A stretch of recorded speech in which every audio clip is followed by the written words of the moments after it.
Morning, everyone. We'll call a meeting to order at 9:04 a.m. this morning. Thank you for joining us. In the true spirit of reconciliation, we acknowledge all those who call this land home now and for thousands of years in the past. May we respect each other and find understanding together and recognize the benefits that this land provides to all of us. I have a couple of notes just before we get going. First off, I wanted to congratulate and thank Tourism Lethbridge. Tourism Lethbridge has been awarded a National Tourism Award, the Culinary Tourism Experience Award presented by the Tourism Industry Association of Canada as part of the Canadian Tourism Awards for 2023. Aaron Crane and the team at Tourism Lethbridge have done an exceptional job of highlighting the county and the region, and I want to extend a huge thank you to the entire team over at Tourism Lethbridge. Thank you, Aaron. You do some tremendous work. I know you're really passionate about the region, the county, the province, and finding ways to highlight and for all of us to succeed. So thanks to Aaron and the team there. Today at 1:30, there will be a dunk tank parked in the rear parking lot to bring our frozen food bank fundraiser to a conclusion. A huge thank you to all those that donated, and a special thank you to Maddie and Candace here at the county for all the work they put into this. Because of the community's generosity, we've raised over $2,000 in cash and a significant amount of non-perishable food donations, so thank you everyone for that. If we look towards our agenda, we do have several time commitments today. We have a 9:30 delegation, a 10 a.m. delegation, and an 11 a.m. Town of Coaldale delegation. So we'll try and work around those and get the rest of our business taken care of. With that, we can move over to our agenda. You have an agenda before you. Are there any additions or deletions to the agenda? Mark. Thank you, Mr. Reed. I move to adopt the agenda as presented. Thank you, Mark.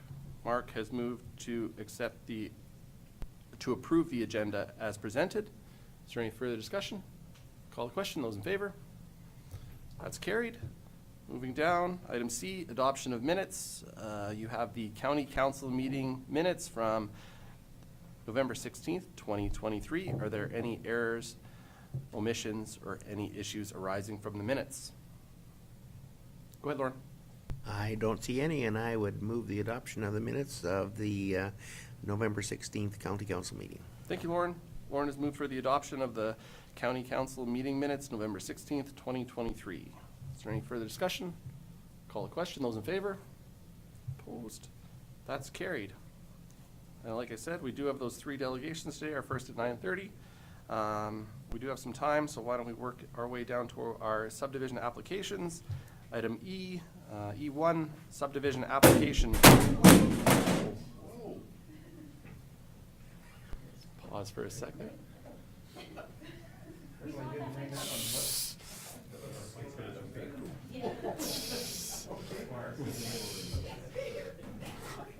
Now that everybody's awake, what did you do? I was hanging in there for a while. You okay, Candace? Yeah. Okay. Sorry. Keeps your heart flowing really good, eh? Sorry. Item E1, subdivision application 2023-0-136, Urano. And with that, I'll throw to our manager, planning and development, Hillary Jansen. Good morning, Hillary. Good morning, Council. Good morning, Mr. Chairman. We have 3 subdivisions to present to you today for your consideration as the subdivision authority. This first application is in the Southeast 36-921, west of the 4th. This application is to take out an existing yard out of the intact quarter section. The application is to subdivide out a 5.73 acre title, which encompasses the improvements, tree lines, and the buildings of the existing yard. This particular proposal does meet the county's requirements for subdivision in that it's the first parcel out of a quarter section. But with that, I will pass the rest of the planning comments and the recommendation off to Steve Hardy. Morning, Steve. Morning, Reen Council. This first application in front of you, as described, is the first parcel out of the quarter section. The existing yard has been there for quite some time. Contains a residence, garage, barn, Quonset, other various farm-related agricultural buildings on the site. The proposed boundaries of the subdivision are delineated by the tree lines, as you can see in the photo there. on the north and west sides of the yard to be included in the parcel.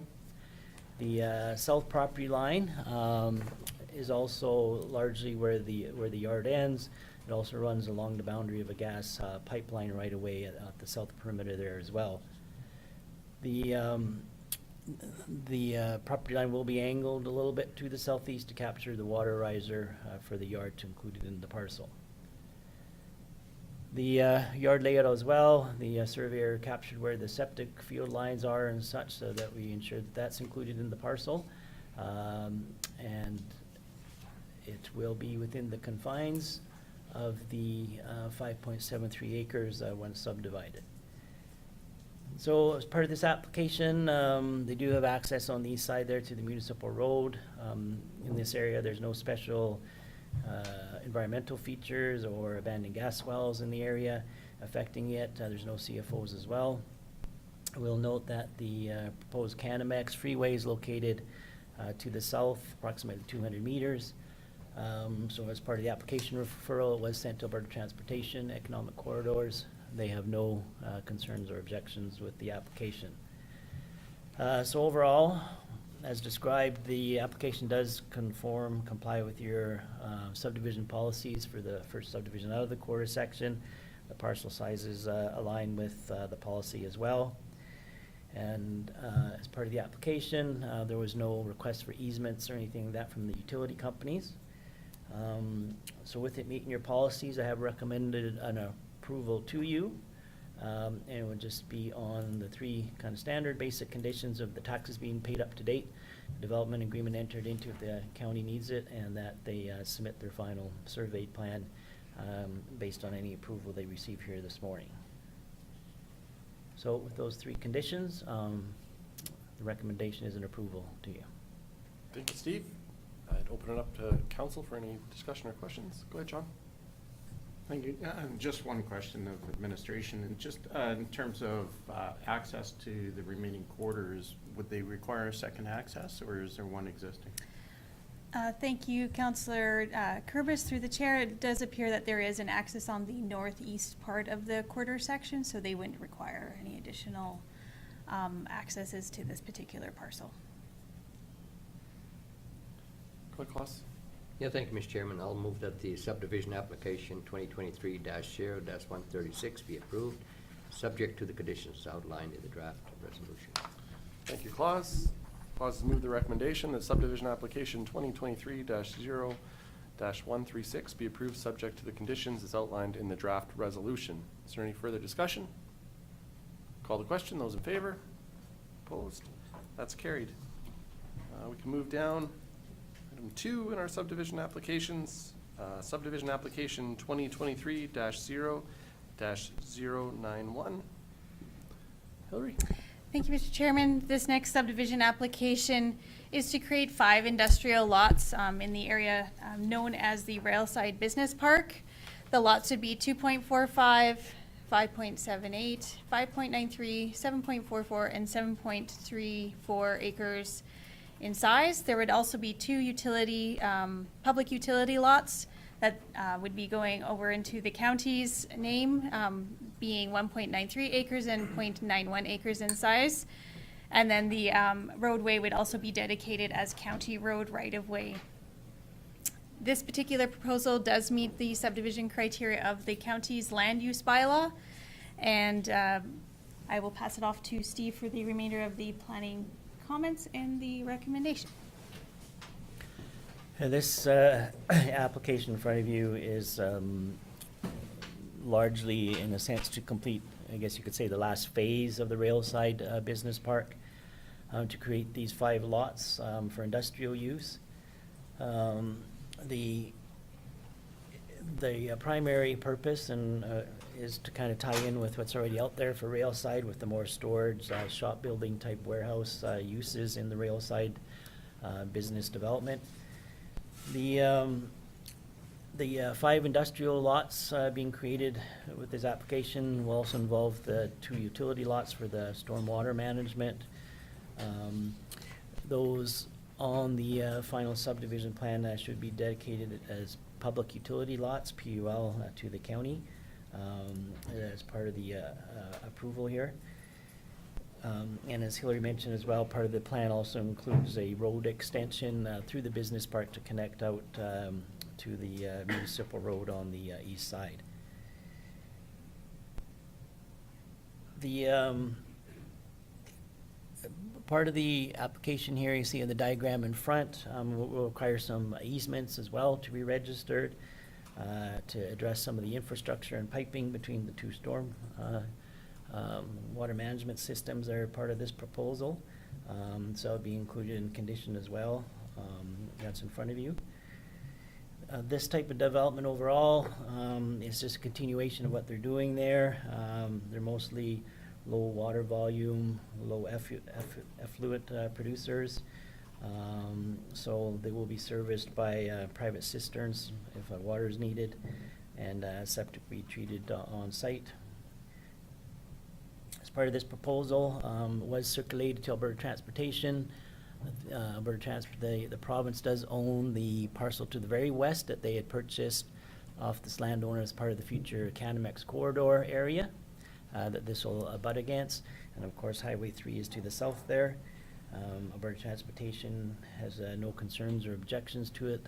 There's no direct access to the highway from this as it goes out to the East Municipal Road there to connect to Highway 3. Back when this Railside was started, there was a plan that was done for the Railside Business Park. So what the applicants have presented here largely aligns with the concept plan that was done for Railside.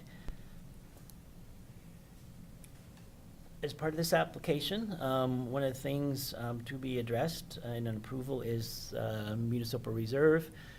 When they did the earlier phases, a caveat was placed on here for this larger undeveloped parcel to be taken at time at future subdivision. So in approval here, it's the recommendation to you that you would now exercise the county's right to take the remainder of the municipal reserve.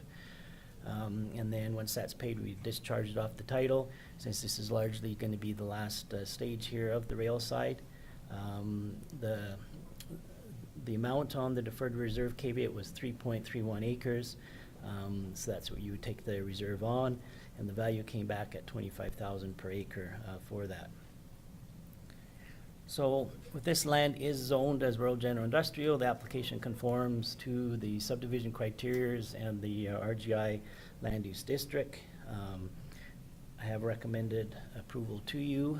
There was no objections or concerns received on the application.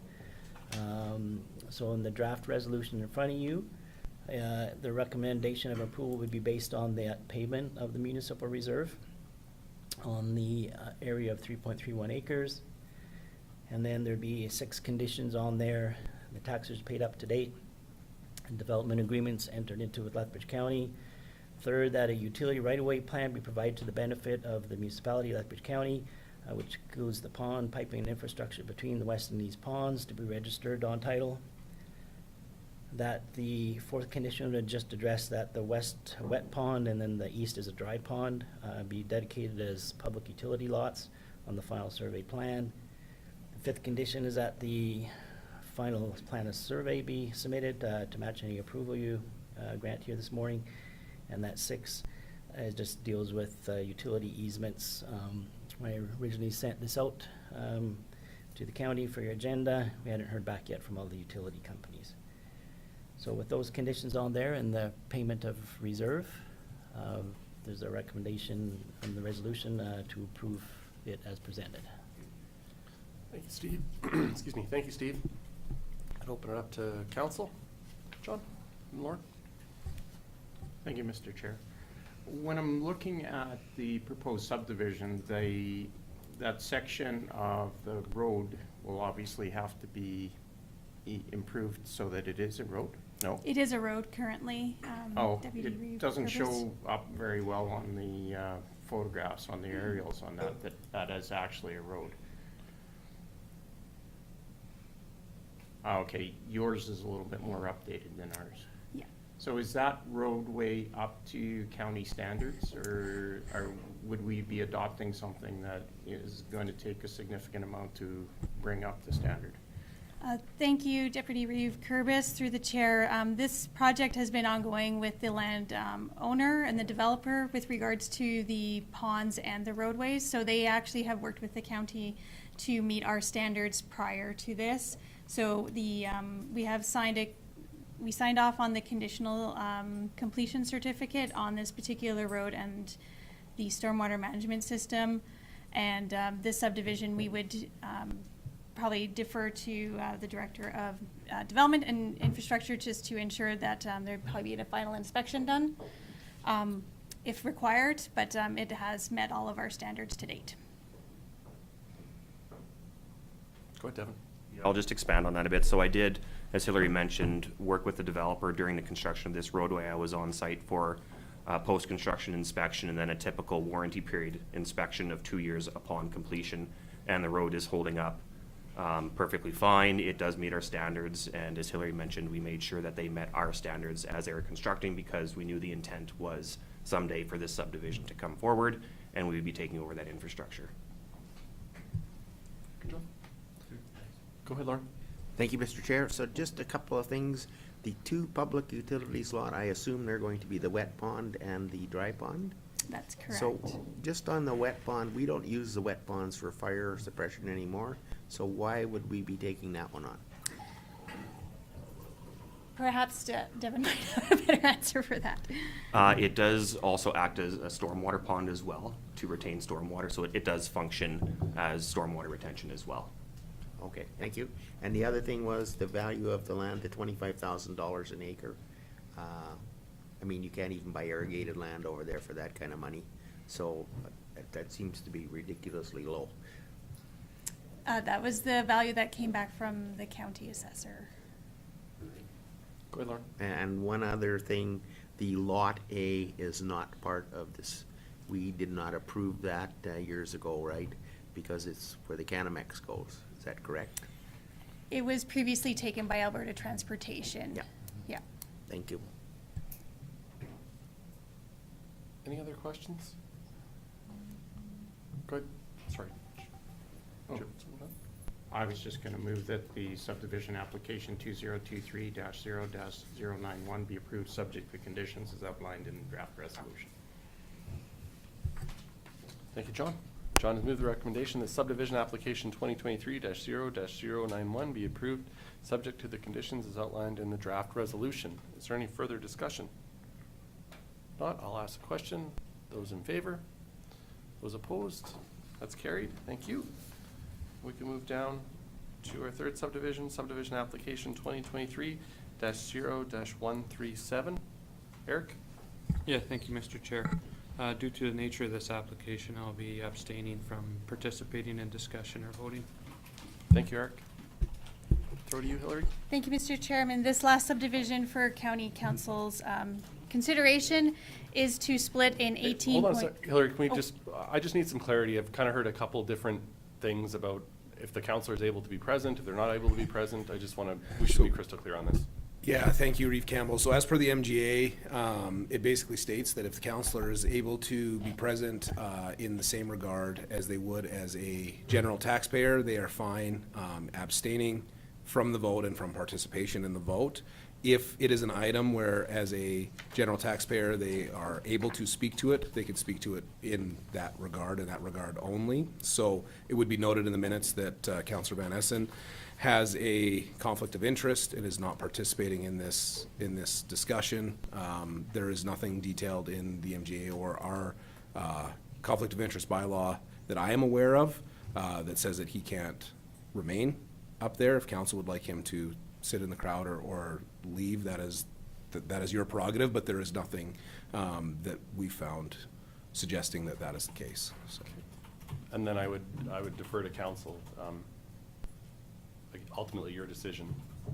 If you're comfortable proceeding as Cole outlined with Councillor Van Essen abstaining, or if you'd like, I'm open to discussion. Go ahead, John. Given the nature of the situation and the information from our CAO, I see no reason why he can't remain in his seat.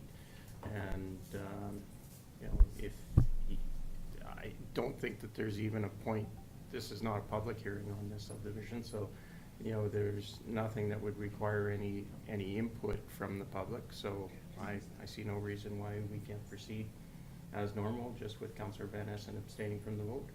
Okay. Anything else on that? All right, sorry to interrupt, Hillary, thank you. That's fine, Mr. Chairman. So with regards to this particular application, it is to split an existing title, which is just under 19 acres in size, into two parcels, one being 10.6 acres and the other being 8.29 acres. This proposal does have, would require a waiver of the subdivision authority with regards to the minimum distance separation to the feedlot that is across the roadway. All other considerations, this application does meet the county's subdivision criteria for a split of a parcel that is 20 acres or less. So with that, Steve will just go through the planning comments and the recommendation. Yeah, Mr. Chair, this last application in front of you this morning is to deal with a re-subdivision of a title that's 20 acres less in size. The Lethbridge County has policies that allow for those types of subdivisions.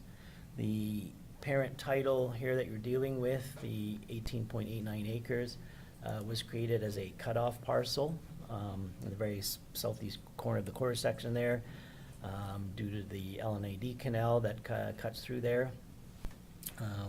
So it's bounded on the northwest sides by the LND canal, and then the east is the county municipal road allowance. The application involves subdividing to create the south parcel, which would be 10.6 acres in size. That contains an existing yard with the main improvements on the parcel, with a dwelling, 2 garages. There's a large barn on there, along with a tree shelter belt. The proposed split will take place on the north side of the trees.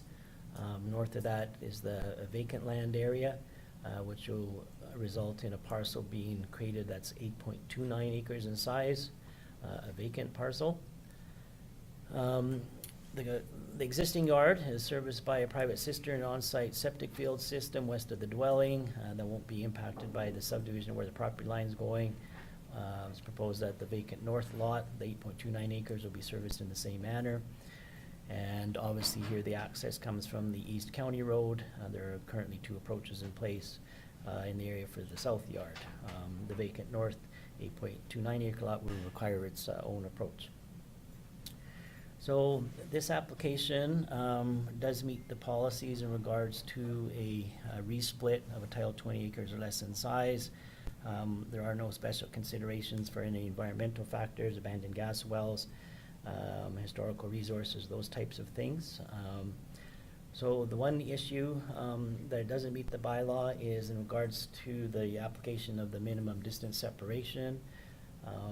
There is across to the east-southeast of the road a grandfathered confined feed operation. And grandfather, it's in relation that there was no NRCB issued permit. It has 3 past Lethbridge County permits issued, with those permits having a capacity for 1,650 beef finishers and 4,800 swine feeders bores. They may not always have those numbers on site, but that's what's allowed under the permit. So for a Category 1 MDS, which would be applicable in this case, MDS of 576 meters is required. So the application does not meet that. And taking some measurements off the air photos, there's approximately 296 meters or so from the proposed new property line itself for creating a vacant parcel. The measurement goes to the closest point of the property line, as if there's a existing dwelling on site, it goes to the wall of the existing dwelling. So the application itself doesn't meet that minimum distance separation. So to approve it would require, as Hillary mentioned, a waiver of that MDS distance. So I guess one thing to note is that the policies in the subdivision criteria dealing with the MDS, that the MDS is a measurable standard, so it is an item that can be waived. The subdivision authority does have that basis, and this is some of the wording out of the bylaw, that if a yard or a parcel existed prior to the minimum distance separation policy coming into effect, that can be a consideration for granting the exemption. In this case, the parent parcel was created prior to the MDS coming into effect, and as well, the CFO itself being able to exist and expand at its location over the years prior to the MDS as well, before there was any rule. One of the things with this application is the CFO is pretty much tapped out, so to speak, in any future expansion. In other words, they can't expand due to the proximity already of residences in the area. Right or directly, as you can see in the photo there, to the west, there's a church. Although the MDS doesn't have an express distance to a church site, but there is a church site to the west there. And then you can see to the north, the owner of the CFO operation itself got a subdivision about 10 years ago for his own yard. And he was also granted a waiver of the MDS at that time, because he was also within the distance, on the basis that the CFO can't expand and it's capped at its present location. On the application itself, we didn't receive any objections from the CFO owner about the application. The only comments received in regards to the MDS that you see in your resolution there was from the Alberta Health Services, who always comments if something's in the proximity to a CFO. So overall, if the subdivision authority granted waiver of the MDS on that basis, that the parcel pre-existed prior to the MDS coming into effect, and that the CFO has no expansion capability, the application meets all other aspects of your subdivision criteria for a resplit of a parcel of 20 acres or less in size. One of the other aspects of the approval is that if approving a subdivision, the municipal reserve would be applicable in this case, because it would be further subdivision. As a cutoff parcel was originally created, it was never provided on that original subdivision. So the MR would be applicable on the 18.89 acres. The market value came in at $15,000 per acre for the raw land value. So with that, that would be a municipal reserve payment of approximately $28,335 that would be owing to the county for a municipal reserve payment. So with the MDS being considered, an approval would consider that based on the payment of that municipal reserve, that the taxes be paid up to date, development agreement entered into with the county, that a professional soils analysis be completed for the new vacant north 8.29 acre parcel to demonstrate suitability for an additional on-site septic system in the area, that the final subdivision be done by a plan of survey, and that any easements by the utility companies be addressed with this application as well. We hadn't heard back from all the utility companies prior to putting it on your agenda. So the reasons for that would be as described, and that it complies with the bylaw with the exception of the MDS, but the subdivision authority has the jurisdiction to grant a waiver based on the MDS policy and the application parcel pre-existing and the CFO limited and extension. Thank you, Steve. I want to be respectful of our time. Like I said, we do have a 9:30 and a 10 a.m. Delegation. I want to have some time for discussion on this. I would look to council. Would you entertain a motion to lay this on the table for the time being? Go ahead, Lauren. Move to lay this on the table. Thank you, Lauren. Lauren has moved to lay this item on the table for the time being. Any discussion? Call the question. Those in favor? That's carried.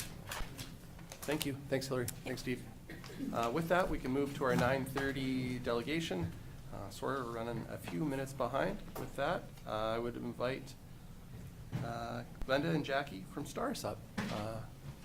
Candace will get you set up there, and then the floor is yours. Thank you for being here today.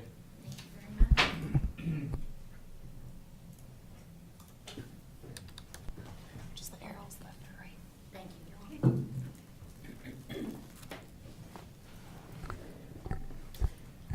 Well, good morning, Reeve Campbell and Council.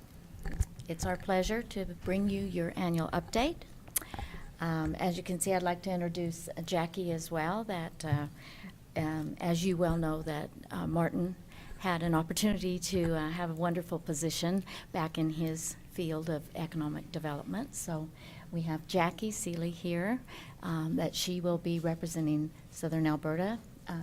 Jackie is a Southern Alberta girl as well, and has extreme experience in nonprofit, as well as she's previously been on Bazzano Town Council as well. So she has some municipal background as well.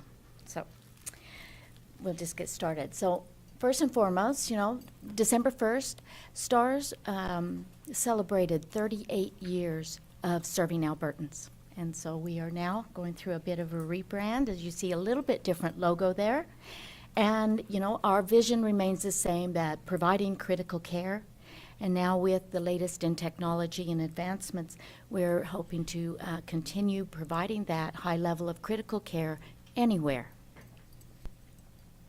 So previously, you know, we had a 10-year affiliation agreement with Alberta Health Services for 20% government funding. This expired in 2020, and we have been year to year on an extension. Last year, they did make an announcement they would look at moving to 50% funding for STARS, and I'm pleased to report to you that at the very end of 2022, we did receive a top-up to $15 million. So roughly, it costs about $10 million per base, 3 bases in Alberta, for $30 million of operational costs. This does not include the STARS Emergency Link Center located in Calgary. That's our dispatch center. It does not include education and training costs, and it does not include administration. So strictly operationally related expenses only. So we are in very high-level discussions right now with Alberta Health Services in hoping to secure another 10-year service agreement at the 50% funding. So for this year, we are on an extension again. And then hopefully we will have new information to report to you at your next update. So this is the map that I had previously shown you, is representing the partnerships from municipalities with STARS across the province of Alberta and into northeastern BC. So everywhere that you see green rurally is a municipal supporter of STARS.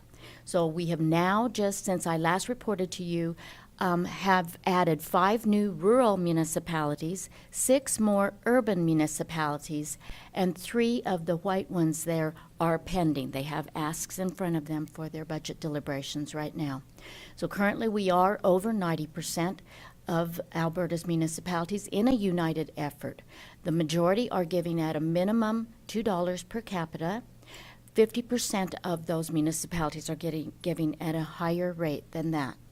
Collectively, though, this represents a significant united effort that's helping to offset costs and ensure that we all have access to a robust health and safety network. The red boxes represent the 9 municipal leaders that have contributed over the years, and we are now a line item in their on a standing motion in their budgets, contributing upwards of $100,000 per year. The regional partnerships in the yellow boxes, now that represents where counties are having a collective effort where their towns and villages that lie within their boundaries are also a partner with their county or MD. So we are continuing to build those regional partnerships across the province as well. So let's have a look at an almost 5-year overview for Lethbridge County within your boundaries. So 348 missions in total to date. The majority are through the Lethbridge Hospital for critical interfacility transfers. It's important to understand that the majority of these particular calls are because something has occurred in the rural areas and that patient has been taken by ground ambulance to the nearest hospital, your Lethbridge Hospital. But because it is of critical circumstances, then STARS is called to come get this patient to take them to tertiary care. So this really gives you a solid overview of what's happening throughout your area and the county. Lethbridge is one of the top hospitals that we serve. We're here at least once a week, and upwards there have been times that we've been here 3 times a week. So lots of different occurrences throughout your county where, you know, the patient has been taken to the nearest hospital.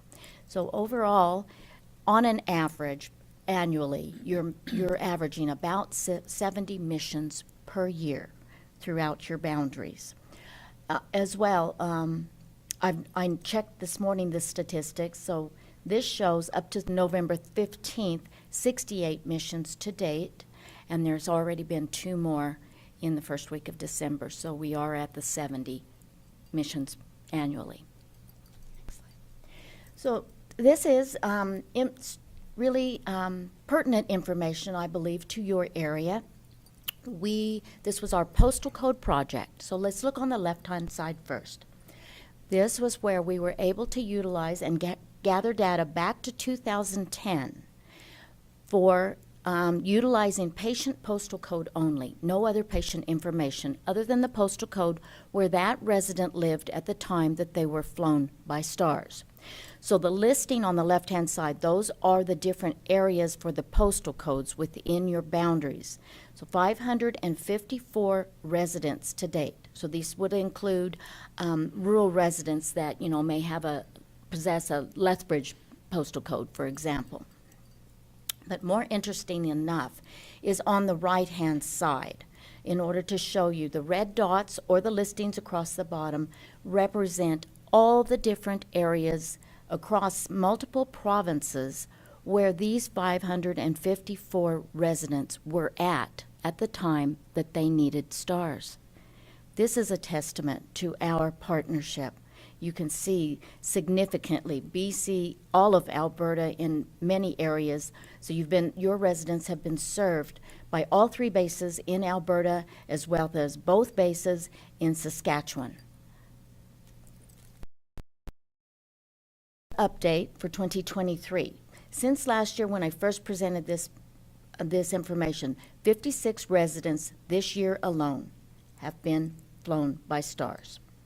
So from 5 different STARS bases, as I said, across 3 provinces. 456 of them were picked up within Lethbridge County boundaries, and 72 of these residents were flown in 24 other municipalities and locations.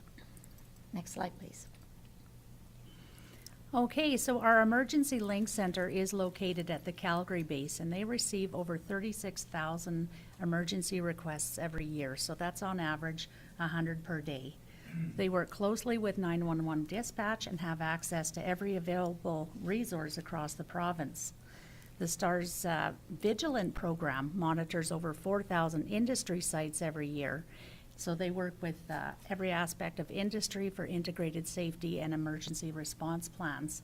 So it is the Emergency Link Center that links together all of these resources on one call, saving precious time on both ends.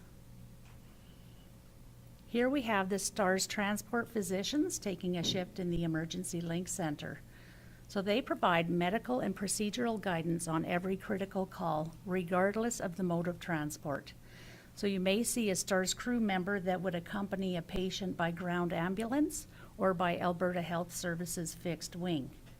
So it is a STARS transport physician that will make all the logistical arrangements with the doctors at the receiving hospitals for scheduling things like a neurosurgeon, cardiac cath lab, or a CAT scan for a stroke patient. So while that patient is en route by ambulance or by STARS, they are making all those arrangements and saving precious time on both ends. So being able to provide critical care physically and virtually has produced many positive results with better patient outcomes. The H145 fleet is a generational investment. All 6 bases are now H145 operational. So we have actually managed to sell off the remainder of the BK117 fleet to put toward this capital campaign so that now all 10 helicopters are completely paid for. Last year, STARS also celebrated 20 years of having night vision goggle capability. We are the first civilian organization in Canada to be able to fly at night. And with more than 50% of our call volume occurring at night, this is essential. All right, let's take a look inside. This picture kind of says it all. The H145 is an airborne intensive care unit environment. So starting with the iStat lab, you can see that it is no bigger than the size of a cell phone. So with just a couple drops of blood and within 2 minutes, we can have test results for hemoglobin, blood gases, and electrolytes. And this is very important for our crew to be able to have this vital information when they're monitoring multiple pain management drugs in a severe trauma patient. Next, we have the Hamilton T1 ventilator. It is fully featured, just like the ones you would see in a tertiary care unit. This one accommodates adult, pediatric, and neonatal patients. We also carry 2 units of universal blood on board. This is blood that can be accepted by anyone. We work closely with Canadian Blood Services for supply and demand and to ensure that no blood is wasted, as it does have an expiry date. STARS is a leader in innovation. We were the first helicopter EMS program in North America to carry universal blood on board. This is something to be very proud of, and to have the ability to do a blood transfusion can be the difference between life and death for a patient. The video laryngoscope, as you can see, the crew can see the trachea right there on the screen, which is very essential when they're navigating difficult airways in trauma patients, burn victims, or somebody who may have been crushed on impact. The EZ-IO drill is only used in time-sensitive, life-threatening situations where immediate IV access is needed. The crew is able to take this small drill and drill into the shoulder or thigh bone of a patient to get that instantaneous access so that they can begin stabilization and pain management for that trauma patient. We also have the handheld ultrasound, which provides rapid test results for collapsed lungs, internal bleeding, heart abnormalities, and even fetal complications in ill or injured pregnant mothers. And now the way that the new helicopters have Bluetooth, integrated Wi-Fi, and satellite connectivity, we're able to send these results in real time. The STARS transport physician would send these results in real time to the receiving doctors and hospitals so that they can expedite treatment plans before that patient's arrival. We also carry extensive pain management drugs on board, including thrombolytics for stroke or query stroke patients.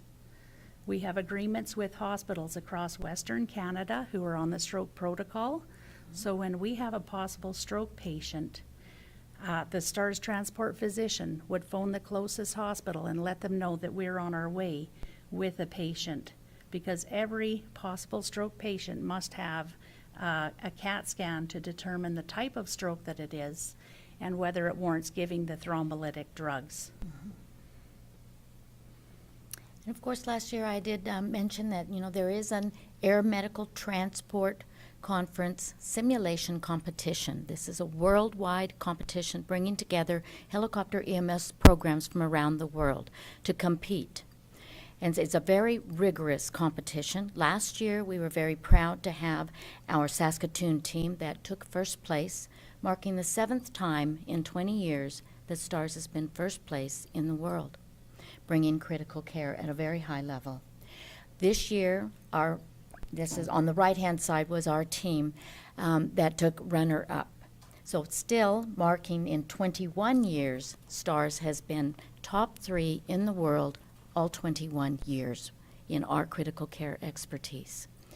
So with that, this year's particular situation, just to give you an idea, the types of things that they are faced with, and what they're graded on, and they have to utilize the high fidelity mannequins, and they have to manage multiple patients as well. So the scenario was a head-on collision. The husband was ejected from the vehicle with a massive head injury. The wife was in the car, pregnant, in cardiac arrest, and the child was in the back seat with a head injury. So they're managing all these patients, only a team of 2. And then at the conference center, I'm sure it wasn't planned, the lights went out. And everyone has to continue managing their patients. These high-fidelity mannequins will react just as you as I would as a patient. So it's very important, on the types of drugs they're giving, the amount, all of this. So they're managing these multiple patients in the dark for almost 2 hours. Those are the types of scenarios that are thrown at them. It's quite complex. So we're still very proud of our crews. So in closing, thank you very much, Lethbridge County. We thank you for your leadership, your dedication, and your support that helps to provide support for your residents and providing critical care to your residents in a very effective, as you could see on the green map, across the entire province. It's a united effort to ensure we all have access to a robust health and safety network. Your current pledge of support is at $2 per capita. That was through 2025 in conjunction with your council term.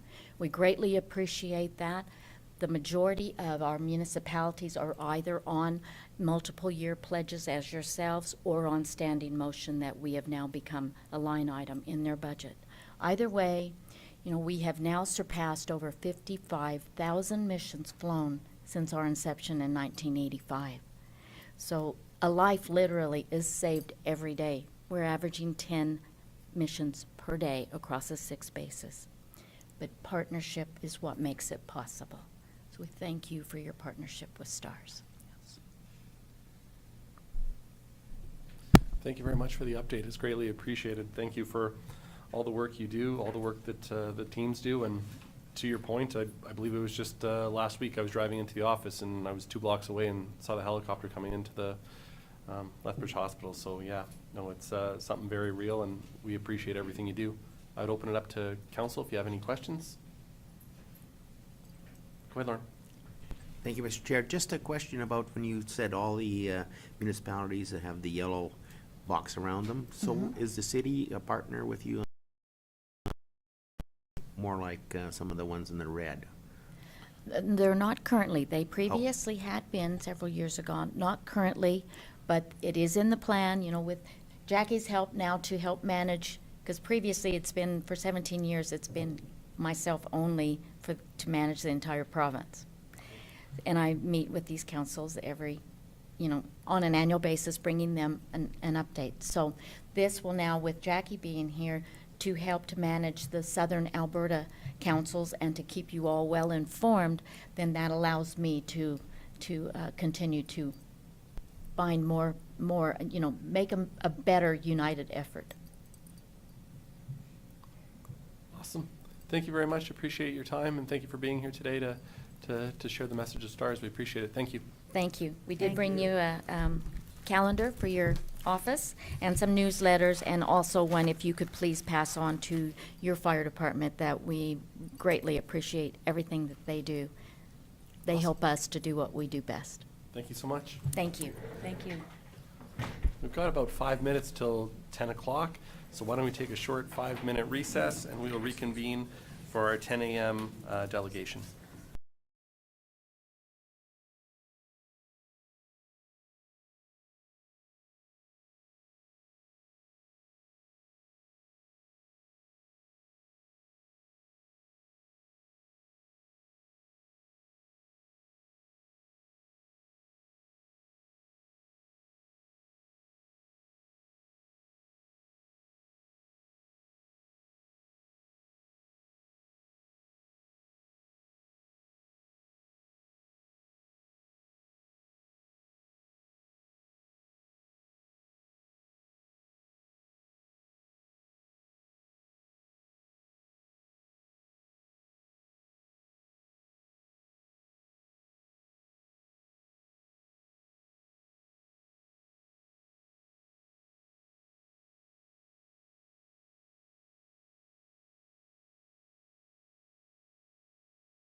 We're at 10:02 a.m. this morning, and we'll move in our agenda under D delegations. Item 2, 10 a.m. We have a 10 a.m. delegation with new Corp, and I will throw the floor or open the floor to you and let you introduce yourselves. Thank you for joining us this morning. Good morning, Council. My name is AJ Kiani. I'm the Development Manager at New Corp, and I'm joined by Brock Stewart, Head of Engineering and Operations. We thank you for your time today. We're just here to talk about some of our current and future proposed plans in Lethbridge County. And a little bit about us. NUI is a Calgary-based solar developer, and we partnered with a UK-based asset and investment company called Low Carbon, and we formed a joint venture in order for us to explore, develop, and build solar projects across Alberta and Canada. So currently we're looking at 2 proposed projects south of the city of Lethbridge. The first project, Lethbridge 2, is a 17 megawatt facility, and the Lethbridge 3 is a 140 megawatt facility. The projects are located adjacent to each other, and they're about 3.5 kilometers south of the city of Lethbridge. The total combined footprint of this project is about 1,450 acres of agricultural land. The reason why we chose this location was the proximity to existing distribution and transmission infrastructure. There's strong solar resource here, and the land itself has very suitable characteristics for solar development and solar projects. The landowners are very open to hosting a solar project as well. So there are a number of community benefits that we feel these projects would bring to the county of Lethbridge. There's going to be the creation of new and indirect jobs through the development, construction, and operation phases. We're anticipating around 100 short-term jobs during the construction phase, and 2 to 4 full-time jobs during the operation side, which is about 35 years in time span. We're aiming to source around 90% of the jobs locally, and I think the property tax revenues throughout the life cycle of the project will be very beneficial to the county of Lethbridge. These can obviously go to municipal services, education, infrastructure, that sort of thing. And solar projects of this size tend to bring a local economic boost as well. Local businesses will experience spin-off increases in business through, just the activity brought by these projects. Up on the board is our preliminary project schedule. Just to remind everyone, we're in the very early stages of these projects. So we started our initial stakeholder consultation back in June, and we recently had a public consultation on Monday, which had a really good turnout. We anticipate submitting our AUC application. We were planning on doing it in December, but we're probably looking closer to January.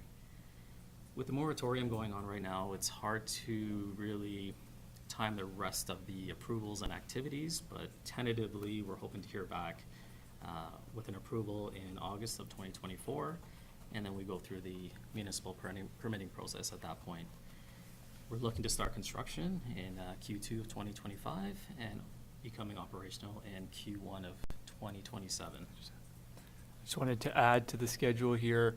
AJ mentioned the AUC's moratorium on power plant approvals for renewable energy projects. So this schedule, I would say, would be more on the aggressive side. The moratorium and the inquiry that's underway right now introduces a lot of uncertainty in our schedule. So if anything, we think it's likely to extend. So of course, we're going to abide by the regulatory agencies and all their requirements. So as I mentioned earlier, we're still in the early phases, but we have submitted studies and documents to Transport Canada and NAV Canada. We're working on our interconnection application with the Alberta Electric System Operator, and we recently received our Renewable Energy Wildlife Referral Report from the AEP with a low-risk rating. One of the other studies that we were conducting is the noise studies. So residences within 1.5 kilometers of the proposed project have been included in the noise impact assessment. And it's going to ideally it predicts the cumulative impact of noise generating equipment, notably transformers. And, you know, we're just looking to make sure we're not exceeding noise levels, suitable noise levels for, you know, residences around the property, around the project. Currently, the noise impact assessment has found that the cumulative noise levels, including the project and adjacent third-party facilities, complies with AUC Rule 12. Another one of our studies is our glare study. So we've completed our glare study. This assesses for potential glare at residences and local aerodromes. So we've included residences within 800 meters of the project boundary and any aerodromes within 4 kilometers of the project site. So we modeled 3 neighboring roads, which include 6 receptors, 7 residences, which include 12 receptors, and 4 flight paths receptors landing at the Lethbridge Airport. So the map shows the glare assessment study area, and a copy of this full glare assessment will be submitted to the AUC with our application. Aside from that, we're also committed to mitigating any glare concerns from any neighboring properties. On the environmental studies side, we've completed really comprehensive environmental studies, including wildlife, vegetation, wetlands, and habitat mapping. And the results and potential mitigation were submitted to the AEP in March 2023. And as I mentioned earlier, we received the report just recently with a low risk rating. And we've also received a Historical Resources Act approval in October of 2023. Some of the stakeholder considerations we're looking at is obviously weed and vegetation management. So we are going to abide by the Weed Management Act to minimize weeds during operation. We will have a detailed conservation and reclamation plan prepared, and that's for the management of soils, weeds, and revegetation, and will be submitted to the AUC as well. During the operation side, we will hire an experienced operations and management contractor to oversee weed control. So one of the other things is it's necessary to maintain the land in order for vegetation not to shade the modules, shade the panels, so it doesn't affect solar output. Dust will be another concern, so we'll work with the Lethbridge County to ensure dust mitigation's in place and minimize its impact during construction. During construction activities, we'll be enforcing traffic like speed limits, and the access to the project will be off Range Road 215, and we'll be using existing oil and gas roads, access roads. Emergency response planning, that's something we're very keen on working with the Lethbridge County and first responders to develop an emergency response plan. In terms of our construction methodology, we know this will have an end date at some point, decades in the future, so we're planning for that now. So we're using helical piles for the foundations as opposed to, steel pipe and concrete anchoring. This makes for easier installation, quieter installation, smaller machinery required for this, and it allows for us to take it out after whatever life cycle fairly easily with, very little impact on the land itself. We're attempting to minimize trenching along the inside the site, and so we're gonna, in the picture it shows we're using hangers for all the cabling as much as possible. We like to prioritize the employment of Indigenous workers, and in terms of any topsoil that is stripped from the site, it will be stored on site for reclamation. And in the vegetation, like the revegetation of the site, we want to plant some low or slow growth vegetation and possibly looking at the use of animals for grazing. At the project's end of life, it'll either be decommissioned or repowered. Repowered means keeping some of the existing infrastructure, such as the racks, in place and upgrading solar panels or inverters. Once it's decommissioned, if it's going to be decommissioned at that point, everything will be removed from site and at that point, recycled or salvaged. So the reclamation itself will be consistent with the Alberta Conservation and Reclamation Directive for renewable energy operations or applicable legislation at that time. The landowner can resume normal agricultural operations following the 35-year lifespan, and a decommissioning plan a decommissioning plan will be developed for the Alberta Utility Commission and Lethbridge County. To ease any concerns about reclamation, NUI will establish a reclamation bond for this project to ensure sufficient funds are available to reclaim the land. And with this moratorium, the AUC is likely to put in reclamation requirements in place, so we will meet or exceed these requirements. And our reclamation plan will include the removal of 100% of the equipment that has been installed, as well as the reapplication of the stored topsoil. The remaining slides really just focus on the technology that we intend to use. I know we're a little bit limited on time here, but this is also available on our website and on these slides as well. And the final appendix just kind of shows the proposed project layout for Lethbridge 2 and Lethbridge 3. So that's it in a nutshell, and we're happy to answer any questions you might have at this point. Thank you. I'll open it up to council. Go ahead, John. Thank you, Mr. Chair. I've got two questions. The first one is just in regards to your glare mapping. There really isn't legend, in terms of like when you're looking at your colors, they're yellow versus purple. Which ones are more severe?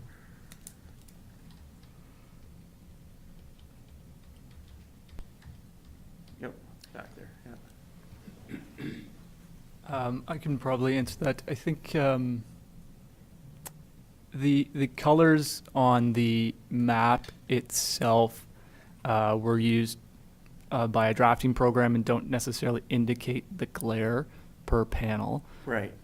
We do have a detailed glare report that we're happy to share with the council for your review.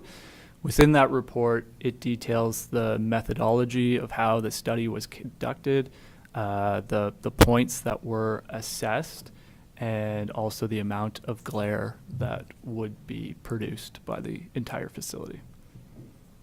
Okay, so that mapping doesn't really show, it doesn't really give us an indication, is the FR1 going to have more glare than the FR4, and it really doesn't quantify that then?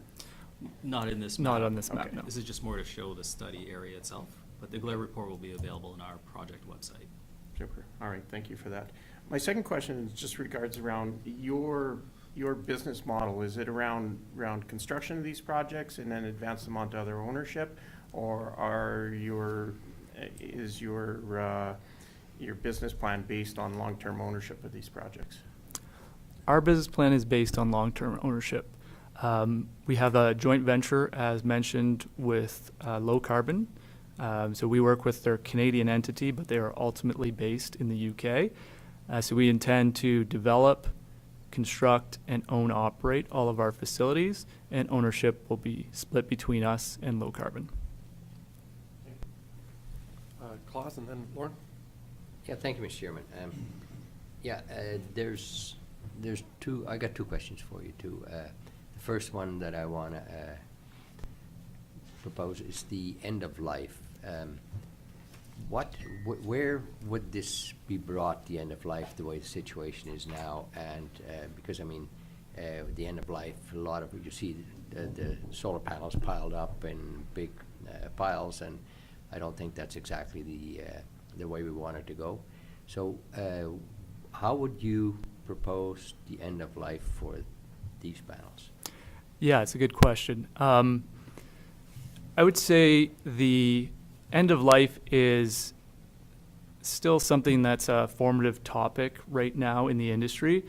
There is a significant amount of solar panels that go into these utility scale facilities, and I would say in general there is not a good end of life management option in the province at the moment, although there are two entities that are ramping up production right now. So there's an entity up in Edmonton.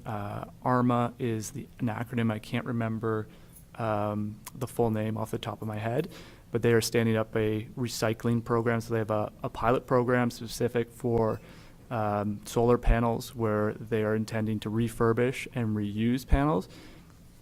And there's another facility that's recently opened near Brooks, Alberta, called Sunset Renewables, and they are also starting production to reuse and recycle solar panels.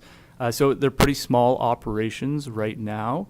We're looking at an end of life in 35 years, and we hope that the scale of those operations will be much larger at that time.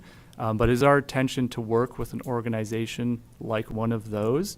I think the amount of panels being recycled today in Alberta is relatively small compared to what we will see in the future. So we do expect there to be better recycling options and reuse options of these panels. Ultimately, we do not want to see them go into a landfill, and we will do what we can to avoid that. Okay, so then, for your information, Southern Alberta Energy from Waste Association, have you heard of that one? I'm not familiar with them. Okay, that is a project that's on the go, and we're thinking of, we're kind of preparing to have that one, the shovel in the ground, within a year, Okay. year and a half. And that is also close to Brooks. That's in Newell County. And that is a facility that's an energy from waste facility that is going to be up and running then, and then they're going to be using steam and electricity out of that's why it's called energy from waste. And they can take everything like solar panels, especially that, windmills, all these kind of things that's going to be possible, and they're going to have a capacity of about 300,000 ton a year. Okay. So maybe it's good to you to make a note of that, because that is probably the ideal situation if you can't recycle them or do anything else with them. Yes, thank you for that. Okay. My other question would be, why are you using concrete pillars instead of gravel? Are you talking to mount the solar panel racking? Because I hear a lot of going into gravel, and then it's easier to dismantle once after the 30, 35 years the work is done. You can just pull them out and go from there.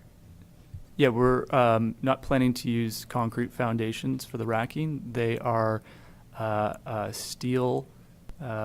galvanized steel pile that is actually screwed into the ground with some minor excavation equipment. There's an example there on the bottom left of the equipment that would install the piles. And to remove them, we would unscrew the pile essentially from the ground. That's not always possible. Sometimes piles do get stuck in the ground, in which case they would have to be excavated out, but in general they're removed by screwing. We don't anticipate putting any significant amounts of concrete at this facility. There will be some larger piles on the substation equipment that's put on site, but compared to the solar panels themselves, that's a relatively small footprint. Yeah. Go ahead, Lauren. Thank you, Mr. Chair. So I have a few questions, but I'd just like to follow up on what John's comments were.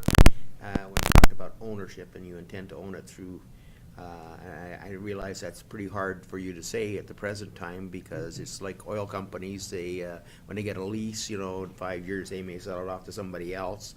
So do you see yourselves establishing a reserve for reclamation purposes down the road? Because in the past, oil and gas has not been particularly for doing a good job of reclamation. Yeah, agreed.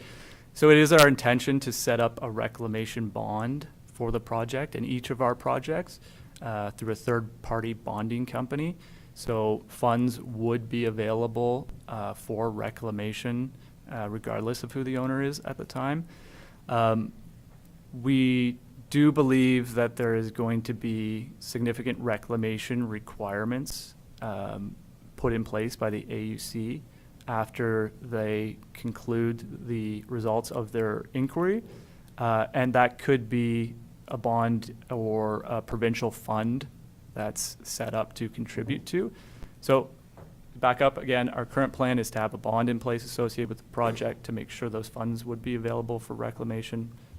But we could be contributing money to a provincial program in the new year, depending on what the results of the AUC moratorium is.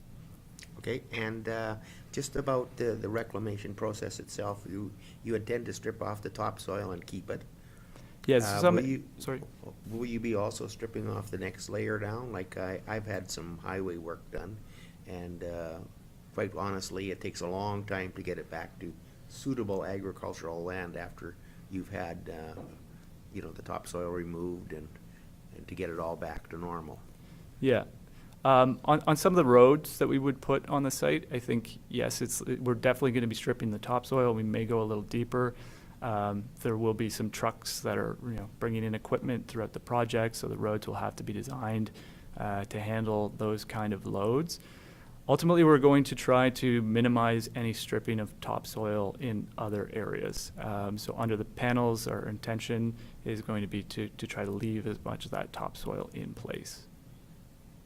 Okay. But there will be a reclamation process, and we will, during that reclamation process, restore the land, and then also we would send an environmental company out, to certified biologist or people with experience in soil analysis to do the studies to ensure that the reclamation process is done correctly. Okay, and the other question, and I've had a lot of people ask me about this, is the wildlife study. Like in the wintertime when it gets cold, there's a lot of deer come out and they use that area for grazing, and like, have you found that to be, have you done it in the wintertime so you know those numbers? Because there's a lot of deer over there come out of the river. Yeah, that was part of the wildlife study that was conducted.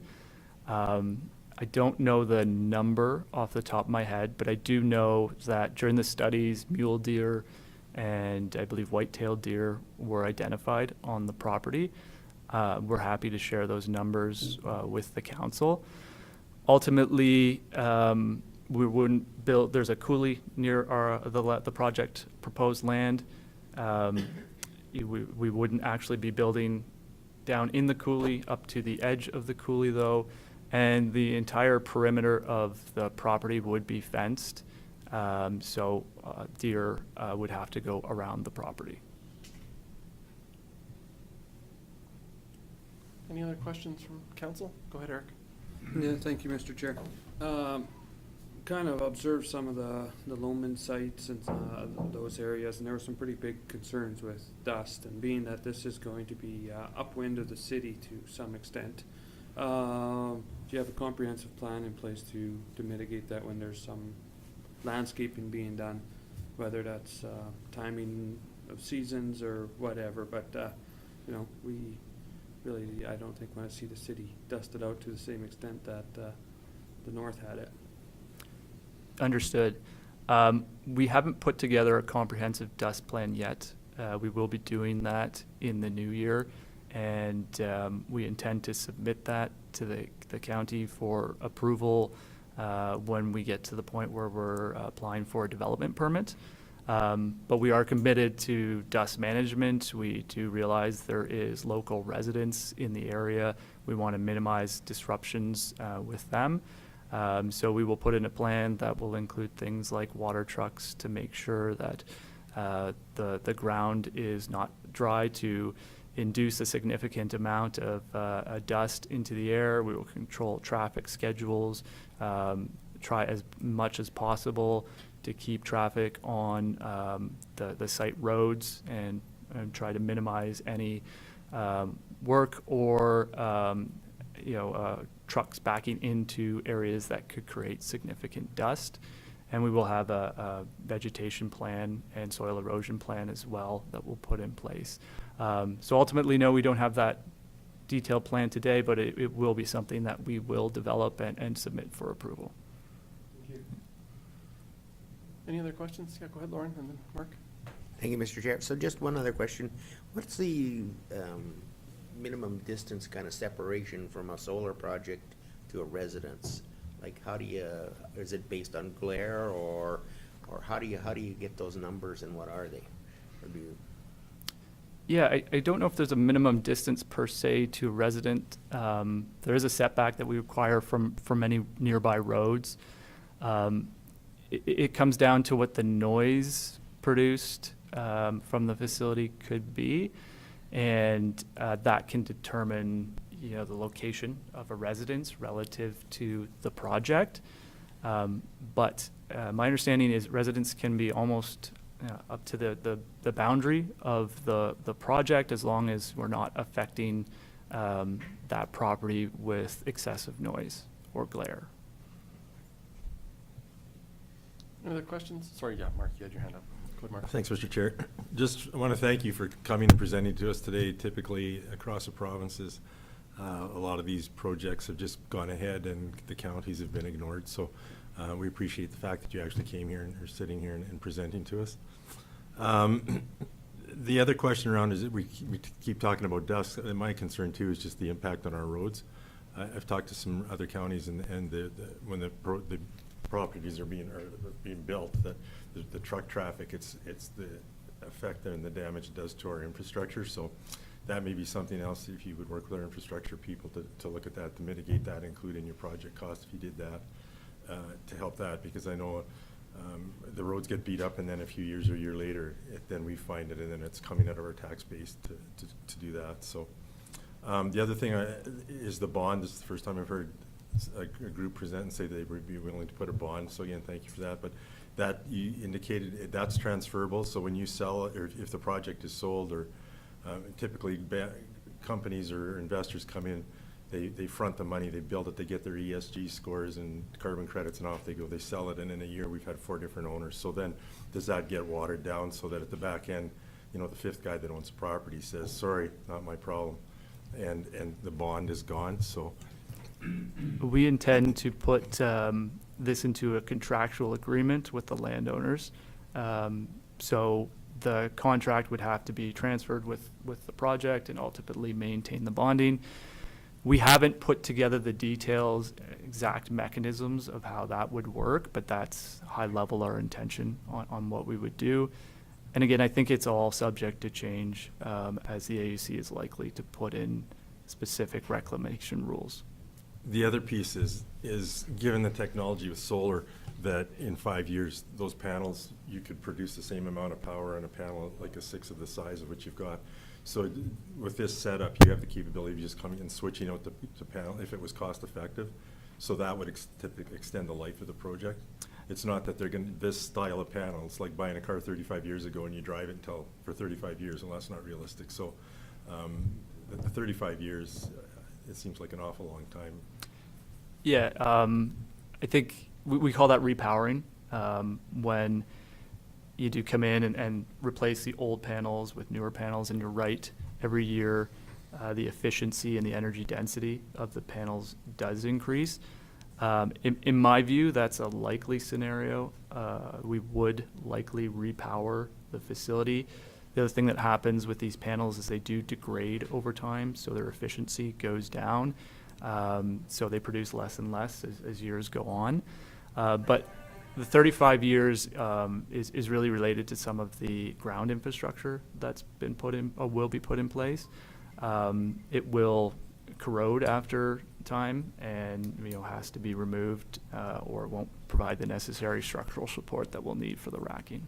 Okay, that makes sense. And then my final question is, in all of the, the science and the talk around solar, I haven't heard of any organization that's doing studies on the long-term effect of solar panels or wind on the soil itself. So it's fine to say in 35 years we're going to pull everything out and then you can farm your land, but nobody, no university, no organization is doing a study on that. So that's just a concern that I personally have around that, is that that's nice to say we'll give it back to you, but if you can't do anything, it's sterilized or whatever, nobody knows.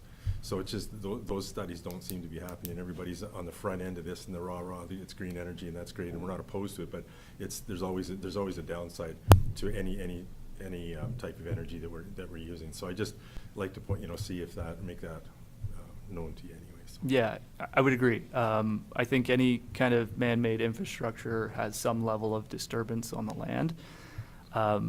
Right now, the AUC has requested that any project that is proposed for permitting start collecting information, soil data, and submit that data to them. So we're in the process of doing that. It's unclear to us right now what that data is going to be used for, but it may help to address some of your concerns there. I can't say for sure, though. Sure, and it's a long term, it's not, you know, it's gonna be over years, like in 10 years, then you can sit down and take that data in, but at least Yeah. you've got something to work with. And We'll have a baseline to start with. At least we've already actually started collecting that data. Okay, thanks a lot. Yeah. Any other questions from council? Yeah, go ahead, Lauren. Thank you, Mr. Chair. Just one other thing that's come to my mind, like during your construction phase, how long would the actual land be kind of, I'll call it vacant from agricultural practices before the project would be complete? And the reason I ask you that is you're in a very windy area there, and as you know, there's nothing really to hold the soil. So how do you look at keeping things from blowing away? In terms of like organic material or inorganic? Well, like, you know, if you don't farm a piece of land for, say, 2 years or so, your stubble is pretty much disintegrated. Mhm. And if the wind starts really blowing, how do you keep it from drifting the topsoil and the soil away? Like, Yeah, we would have to implement like a vegetation management plan during construction as well. We haven't put one in place, but it's something that we need to explore. Go ahead, John. Thank you. Not specifically related to Lethbridge 2 and 3, but I believe and I understand that your Lethbridge 1 project is within the boundaries of the city and on the west side. Correct. I happen to drive past that almost daily. Where are you guys at in that process? We did some lease improvements on the facility last year, and we have an EPC contract that is supposed to be awarded this week, I believe today or tomorrow, and in which situation we will be ramping up to a full construction. So the intention is to start putting in some of the helical ground screws in January of next year. The exact timing is a little bit uncertain, but I'm highly confident that we will be moving to construction at some point in January. Yeah. Any other questions from council? Seeing none, I just want to thank you for coming in today. Thank you for sharing this information with us. Maybe just one comment to the pause. I know you mentioned it several times. We as a municipality, I think, have been very consistent in our messaging that municipalities need to be a part of that process. Currently, as it sits right now with the AUC, we feel very much left out of that process. And as a voice for our citizens, for our ratepayers, we feel it's very important to be included in that decision-making process. So just wanted to, share with you that has been, our consistent comment to the government and to the AUC, as well as addressing those end-of-life concerns. I think those are, as I'm sure you've heard, both in your open houses and today, I think that's a big concern that we all have is just, I think oil and gas has, obviously provided, tremendous opportunity to this province. But I think we've also learned some really hard lessons around what that looks like, end of life and orphan wells, and what the burden of unpaid taxes and orphan wells are on the taxpayer at the end of the day. So I think that's something, again, we're very vocal about, just making sure that we have that process buttoned down. And I think we have an opportunity here at the front end of this, wave, as opposed to trying to come at it at the back end. So thank you for your time today. Appreciate it. And if there's nothing further, thanks, guys. Likewise, thank you for your time. Thank you.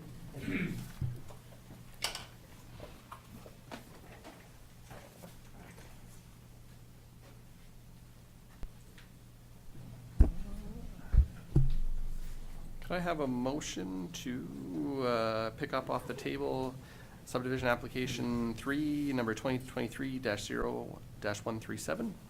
Lauren? I will move to lift from the table. Thank you, Lauren. Any discussion?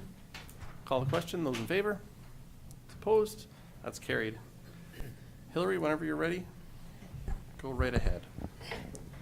All All right, so I think we had finished, Steve had concluded the planning comments and the recommendation. The recommendation as submitted in the package was to approve the subdivision application as presented to subdivide the parcel into the 10.6 and 8.29 acre parcels respectively, and to waive the minimum distance separation of the subdivision to the feedlot to the east. And then there was the 5 conditions as Steve had outlined. So I'll put it back to council for your discussion. Thank you for that refresher, Hillary. Yeah. Okay, I would open up to council for any questions or any further discussion. Go ahead, John. Thank you, Mr. Chair. I believe this was mentioned. I just want to clarify that on the neighboring CFO, that we have, in the recent past, provided a waiver so that they could subdivide out a portion of that property. That is correct. Yeah, there's the title just where the hand is, up on the north side of that parcel that was subdivided out. 2010, In 2010. Okay. and they were granted a waiver.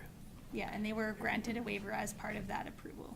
Okay, and the current property, was a waiver granted on that at any point because of the CFO, or was the CFO there?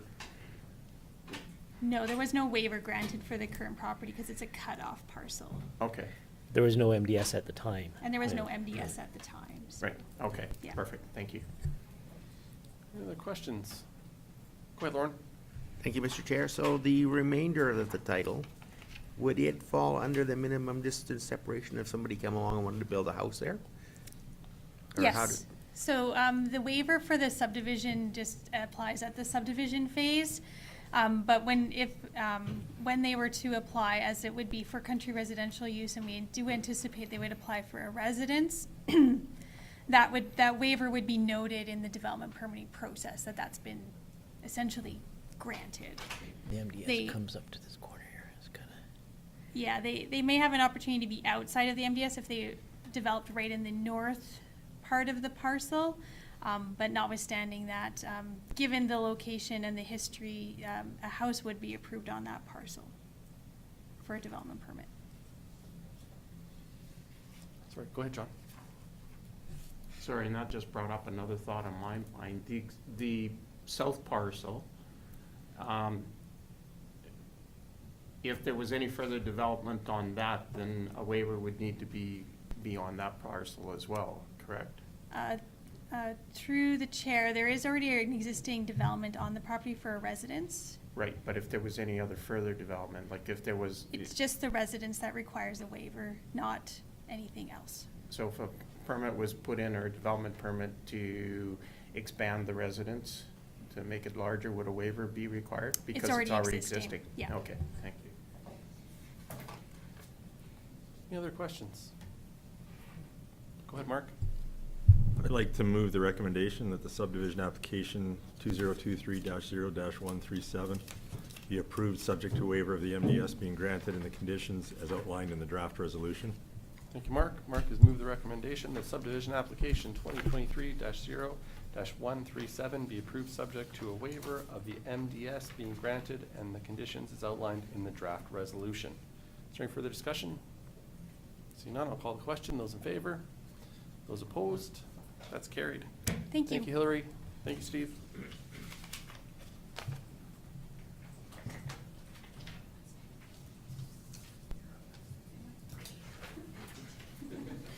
I'll just stay. You gonna stay, Hillary? I'm gonna stay. Excellent. We can then move in our agenda, F, Department Reports, F1, Development and Infrastructure, F1.1, Community Planning Association of Alberta, CPAA 2024 Annual Conference and Sponsorship. Hillary, the floor is yours. Thank you, Mr. Chairman and Council. It's my pleasure to bring to you the information with regards to the 2024 Community Planning Association of Alberta Conference that will be held in Red Deer at the Red Deer Casino and Resort on April 29th to May 1st of this next year. Every year at this particular time of year, I bring forward the report with request for County Council to be a sponsor of the Community Planning Association and annual conference. The council has typically been a sponsor. can't think of a year that there haven't been a sponsor, at least a gold or at a platinum level. Last year, because of the number of interest from county council administration going to the conference, county council did put in for a platinum sponsorship because it covered off a number of, I think 3 of the conference fees and then 2 of the education sessions. So with that, I have included in the agenda package the actual sponsorships that are available and the prices of those sponsorships that are available for the coming year. And registration, I've heard from the board, will be forthcoming in the next month. But the sponsorship would be appreciated by the board at this point in time, the CPA board, so that they can lock down some of those things for the coming conference and carry on with their planning process. So the recommendation is that county council approve any of those who wish to attend the conference from council's perspective, and that the sponsorship be provided at a platinum level as per last year. And with that, I'll put it back to you, Mr. Chairman. I'll open it up to council. Go ahead, Lauren. Thank you, Mr. Chair. Just on the final impact, or financial impact, you have a gold level sponsorship for 3,000, and down below it's only 2. Is that just a typo? That or- was just a typo. I apologize, Councillor no Hickey. It problem. should have been platinum. Thank you. Questions, or how would you like to proceed? As Hillary said, we could address attendance as well as the sponsorship. Sorry, I've got Eric and Lauren. Thank you, Mr. Chair. Could those who went last year speak on it due to its relevance and such? Lauren might as well, I can. Give her. Go, ahead, John. go. I actually found pretty good value in attending this conference from 2 aspects of it. One, from planning and development and getting an appreciation of what is up and coming in the planning and development field, as well as the interaction with other planning and development individuals and counselors in terms of what's working and what's up and coming in their region. So it's one of those things that I actually did find pretty good value in, as well as the breakout sessions tend to be very informative, just from a standpoint, because it is a mixture of rural and urban that attend. So you get a different perspective on things, but it is more Alberta orientated, as opposed to like FCM where it's a nationwide situation. Thanks, John. Lauren? Thank you, Mr. Chair. So I think as much as John has said, but also I think some of the information sessions deal into matters like you hear how other municipalities have handled the same kind of situations and what they've done to overcome the potential problems and the problems they came across. I think there's great value in that. Lauren, did you have your hand up as well prior to that? I did, but I Go was ahead. just going to make a motion to make the sponsorship at platinum level for the upcoming conference, and that any member of council who wishes to attend may attend. Or do you want it separate? Separate? Sorry, Lauren. Yeah, separate? Separate would probably be Okay. Okay, ideal. just the first part then. Okay. So to sponsor a platinum level sponsor? Yes. Okay. So Lauren has moved to sponsor the 2024 CPA conference at the platinum level for 2024. Go ahead, Eric. Thank you, Mr. Chair. Could we get just a rough indication that we have 2 councillors willing and having a desire to attend? Yes. Yeah. Okay. Okay, so Lauren has moved to sponsor the 2024 CPA conference at the platinum level. Any further discussion? Call the question. Those in favor? Those opposed? That's carried. And attendance? Yeah, go ahead, John.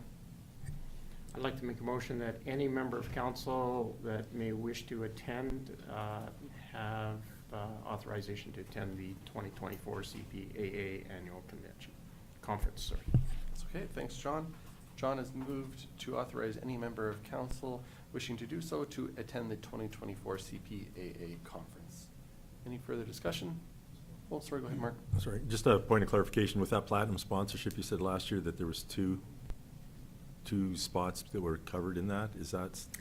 Yeah, I think I put it in the costing. It's two, so the platinum sponsorship, I think, covers off the cost of two of the conference fees, and then one, I think, education session. Sorry, it is on the back here. Yeah. Okay. So John has made that motion. Is there any further discussion? None, I'll call the question. Those in favor? Those opposed? That's carried. Great, Thank you, thank Hillary. you.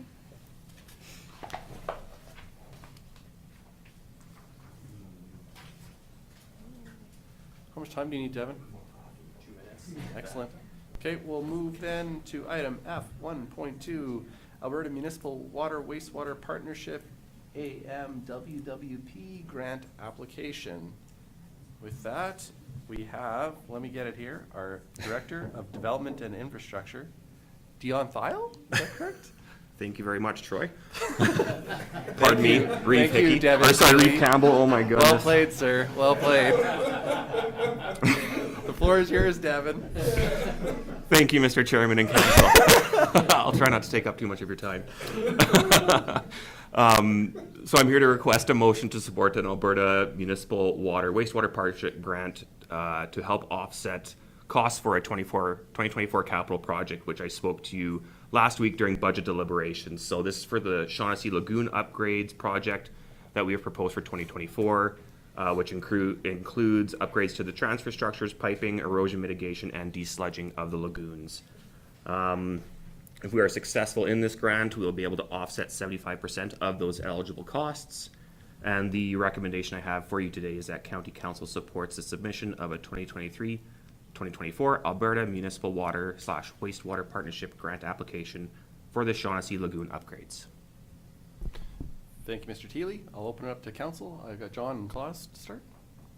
Thanks. I was just going to move that County Council support the submission of a 2023-24 Alberta Municipal Water Wastewater Partnership grant application for the Shaughnessy Lagoon upgrades. Thank you, John. John has moved the recommendation that County Council supports the submission of a 2023-2024 Alberta Municipal Water Wastewater Partnership grant application for the Shaughnessy Lagoon upgrades. We'll open up to discussion. Klaus, you had your hand up. All right. Okay. Any other questions or discussion? Go ahead, Morris. Yeah, thank you. Desludging, so does that need to be trucked out, or is that a possibility that be able to make an agreement with an adjacent landowner down there? So as far as I understand, the contractor is responsible for the disposal of that sludge. There are a few different methods that are approved by Alberta Environment, and I believe land application is one of them. But we're going to leave it up to the contractor to dispose of it however they see fit.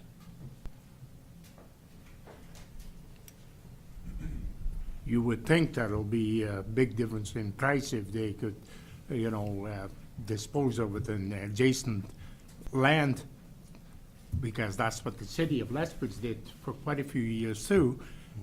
So that, to me, it would be, if that contractor would be able to do that he should be able to come in a little cheaper or something like that, but that's not being discussed.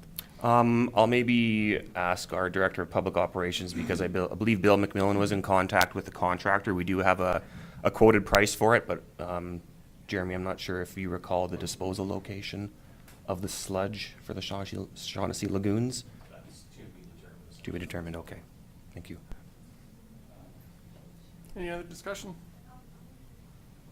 John has made the motion that County Council supports the submission of a 2023-2024 Alberta Municipal Water Wastewater Partnership grant application for the Shaughnessy Lagoon upgrades. If there's no further discussion, I'll call for the question. Those in favor? Those opposed? That's carried. Thank you, Devin. Thank you, Council. We have an 11 a.m. delegation, so why don't we take another short recess and we will reconvene at 11 a.m. for our Town of Coaldale delegation.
Our meeting back to order at 11:01 a.m. this morning, and we can move in our agenda under D, delegations, our third delegation of the day. We have an 11 o'clock with the Town of Coaldale. Mayor Jack Van Ryan and Director of Community Services Russ Tanner are here to present to us an update on the Southern Alberta Summer Games. And with that, I would turn the floor over to you, gentlemen. Thank you for joining us this morning. Well, thank you, Reeve Campbell and Council, for having Russ and I here this morning. We're looking forward to the presentation that we're going to be able to give you this morning based on the letter that I sent back in November. So Russ is going to take lead on this, so I'll pass it over to him. Awesome. Thanks, Mayor Jack Van Ryan. Thanks for having us today to talk about the Summer Games on a not so summery day. But as we go through here, if at any point in time you guys have questions, I'd just ask that you can interrupt me for sure. And I'll do my best to answer the questions and or get you the answers that you need at some point. So the first thing we wanted to is we want to come and talk to you a little bit about. You probably heard that the town of Coaldale is hosting the Southern Alberta Summer Games for 2024, and we're going to take you through a little bit of what the expectations are for the host community, so that you understand kind of what the town of Coaldale will be spearheading and going on. So we will be establishing a capable organizational structure, and we'll see that structure in just a few slides here as we move through this information.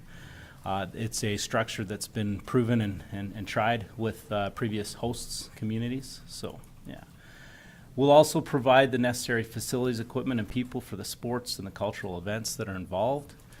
We will submit a budget and list of all the sports and cultural events to Planning and Administration Committee. All right. So the Southern Alberta Recreation Association is an association that oversees the Southern Alberta Summer Games, and it's 12 regions. There's a member. There's representation from each community on within each region on the Southern Alberta Rec Association. And so when you hear it referring to committees or things like that, it's talking about that Recreation Association. And then we'll submit games logos to Planning and Administration Committee as also for approval.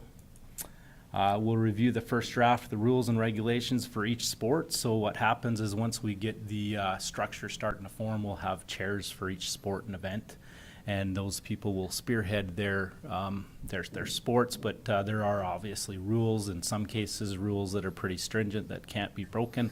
In other cases, there's some flexibility as to what rules you'll follow and what governing body you'll use for that. So we'll continue on. We'll keep accurate financial records for all the expenditures and revenues incurred that pertain specifically to the Southern Alberta Summer Games. And we'll be responsible for award ceremonies and protocols and presentations and things like that. We'll provide sufficient liability insurance for all volunteers, officials, and participants. The Southern Alberta Recreation Association is to be included on the insurance, so again, we'll be in partnership with them for these games. And then we'll provide the Southern Alberta Recreation Association with a detailed final report. This is really critical because each following host community, like in 2025, there will be a different host community. They'll be able to look at these records and what the town of Coaldale did and their experiences and then plan for it. And that's why we can say pretty confidently and comfortably that the budgets we'll present today and the information we're presenting, it's a little bit of a program that's already been tested and proven. So. And then also participant numbers. This will be a big one this year because, as you're aware, you're likely aware, if you're not, I shouldn't assume anything, but this will be the first time the games have been hosted since 2019, so we're kind of bringing them back and trying to get them going again. So what are the timelines? Well, we're done in November now, but previously when this report was done, I wanted to show that we certainly have already put out there to the community that we're doing this, that we need some help, we need some volunteers. And you'll see as we go through the structure, I've started to fill in what positions are already filled and what associations are already reached out and said, hey, we want to be a part of this. So that type of recruitment and approach and stuff has happened already. In December, we are right now, we are advertising for the Summer Games Coordinator position. This position would come on and be employed from January through the first couple weeks of July. and be focused specifically on the games and working with the chairs and the structure that you'll see in just a few minutes, and recruiting volunteers. We will look at onboarding that position here in January, as mentioned, and continue. Then that person will be pointed in that direction where they'll start filling any gaps that we haven't filled up to this point, and start working on some of the details. The game's logo will be the first, because we'll want to start promoting and getting the word out there. In February, the sport lists will be finalized, so we'll have everybody on board. We'll schedule the events, so it happens a Wednesday through a Saturday, and so what events are going to take place on Wednesday versus Saturday, and what events are, adult driven more than youth driven. So we'll strategically kind of place those events. And then in March, finalization of sport and events details. So this is what rules, regulations will be followed, and the recruit additional volunteers will continue on. In April through June we'll promote the games. Again, like I said, there's 12 regions. I believe one region is partnering with the Kiani Nation is partnering with Pincher Creek, so there is actually 11 as we move forward here. But we'll take registrations, and once we get those registrations in the past, the participation has been right around 2,000. It's been up and close to 3 at times in past years, but right around 2,000 people will participate in these games. We'll need to find them a place and a schedule, and get ready for all the details. And that'll take place April through June. And so the game's organizational structure, like I said, I wanted to kind of take you through it to just kind of show you some of these key positions. A few of the presentations we've had up to this point already have generated some volunteer offers, and so by all means, if you see an opportunity here to want to be involved, let me know. But we mentioned Summer Games Coordinator, staffed position from January through first couple weeks of July. They'll have as support town administration. Town administration mainly focusing from the Recreation Parks Department with the facilities. A lot of the facilities will take place certainly within the town. We are looking at in conversations with Pitcher Butte about some events there as well, and we actually are meeting next week with the group from Stafford Lake, and possibility of some water sport events out there, and some entertainment and things like that. So we'll have our finance department heavily supporting this, heavily supporting the Summer Games coordinator, obviously, and then we also have a communications team, communication services and events. So these are kind of the staff positions that will be supporting this throughout January through July. And then we get down to the volunteer positions, where we've got a social and activities events chair, and that's a volunteer position. That's a position that we'll need to fill. Food services chair, and we'll go through these a little more in detail in just a minute, so I'll run through them really quick right now. But then we got the sports chair that'll oversee all the different sports key people. We have medical chair, and we have medals and results and center chair. So to kind of break that down, the social and activities events chair, that person will be mainly focused on the opening and closing ceremonies. However, we are applying for some grants and going after an opportunity to host a concert during the games at some point, and other types of entertainment. As we bring 2,000 people to our neck of the woods, we hope to provide opportunity for them to stick around and recreate and have some fun and spend some money locally here, so we get that economic spin-off too. So. And then there's the social events, and there's social events go anything from like the opening fun run barbecue to things like that. So there's some little sprinkled events and cultural events throughout that we'll be looking at. Next, you got the food services. Won't go into too much detail on this, but obviously there's going to be water stations required at all events and things like that. But then you've got their concessions and food truck options and possibilities and things like that. Like the arena has a concession. The sports fields has a concession, the pool, we'll be looking at where we need to provide other food services, and we'll have somebody spearhead that's in the industry and knows that business better than us. So. And then the medical chair, working with EMS, fire department, and first aiders. This may very well be a staff position. Our fire department has certainly said they'll step up and fill this gap if required, and they already have those connections for the most part. But there will be some need for volunteers for some first aiders too at different events like 3-on-3 basketball and athletics and ball and things like that. So. And then the medals results center chair. So we're looking at home base, likely to be Civic Square, good central location where people can come in for any complaints or needs. We're also looking at running the arts, the photography competitions out of there so that we can kind of display them around. But we'll need volunteers to be able to take in the results from each competition, and then so that we can do the ceremonies.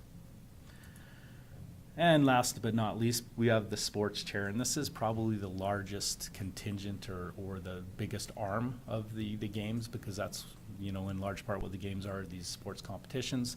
And so we will have an individual overseeing a number of sports chairs, but we'll be looking for people specifically, you know, to champion and take on each event. And here are some of the events, and like I said, we started to fill in a little bit here even as early as yesterday, kind of what's going on. But we have the athletics event, that's the track and field event. And we have Kate Andrews High School willing to oversee that right on the track that exists right now at the current Kate Andrews High School fields. We have the soccer event, and our Coaldale District Soccer Association is willing to do that. That's mini soccer and soccer right through adults.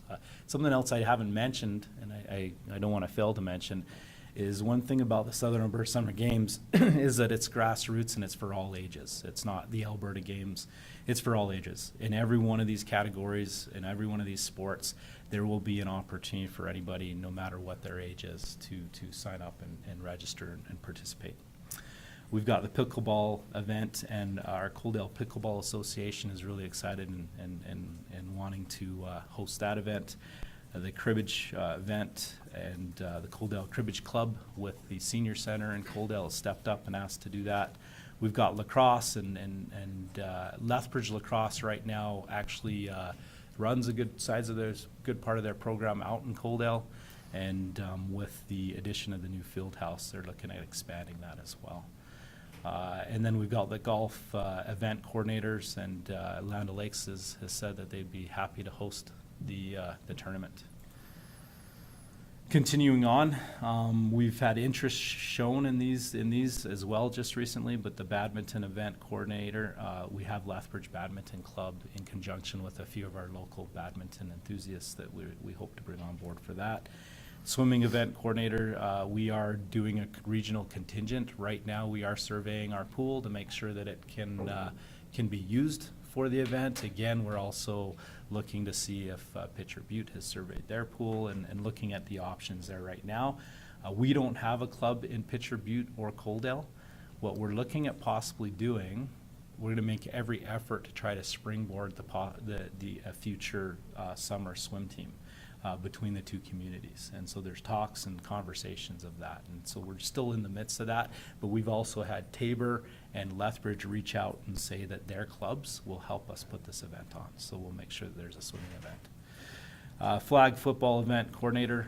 So Spartans have stepped up now, and actually just as of real time, just recently said that they will be looking after that event. 3-on-3 basketball, we have interest at Kate Andrews. There's a number of people that can do that, but we also have some of the same people possibly interested in the sports chair, so we're going to see where everybody would like to fall there. And then weightlifting event, this could end up being either a demonstration sport or it could be a competition. We're waiting to see what Twisted Stills Connections can do there, right? And then the other ones that we're still looking for and we're confident that we'll find are ball hockey event coordinator and baseball event coordinator, 5 and 10K run. Actually, we may have found one yesterday, just need to confirm that, but we're looking at running that event just before the opening ceremonies and ending that event at the new recreation community, multi-sport recreation center in Coaldale with a barbecue. And we do have a group that has done other runs that is looking to step up and do that for us. Beach volleyball event, we are looking at the possibility we need to create some beach volleyball pits somewhere. That would be likely a legacy. So that would be a facility that then we would hope would be used continually. We are in talks with the possibility whether that is right in Coaldale or whether that's out at Stafford Lake, and there's some cost savings for us all. So. The archery, this is an event. This is an event that we are still looking. Some of these next ones here, they're going to depend on a person stepping up that really knows that discipline or that event, or it's difficult. You will see if you've been involved with Southern Alberta Summer Games in the past and its history, certainly certain communities have stronger contingents in certain disciplines and things, and so the run event, it's not a core event. However, the reason why I'm mentioning that isn't to suggest that we don't want to run it. We're still trying to find somebody that wants to step up and do the archery side of things, because it's certainly not something we can do on our own with confidence that everybody will be safe. So, and then photography event, we'll be looking to partner with somebody on that. We've got some ideas, and then the water sports event. And again, those water sports could end up being a full-on competition or demonstration, but those are some of the conversations we're having with Stafford Lake, because we know they're right here within the county of Lethbridge, and we'd like to keep the athletes and participants all here. So. And then the mountain biking event, again, could be a demonstration sport or a competition. We have a new mountain bike park. We're looking at the possibility of bringing in some bleachers and putting them up on the hill and giving some people a spectacle to watch and some fun. So. All right. So here's the updated budget projections. So these are the expenses the way we see them. And this, again, has been developed after looking at what other host communities have done in the past, applying some inflation and also applying the reality that some of the facilities that maybe they didn't have, we have. Some of the facilities we don't have, we may have to develop. So we've taken that all into account. But here we go. We have administration and wages. That's primarily to that Summer Games coordinator position right there. And training and traveling, we will obviously require some training and traveling. Oftentimes that pertains to referees and things like that.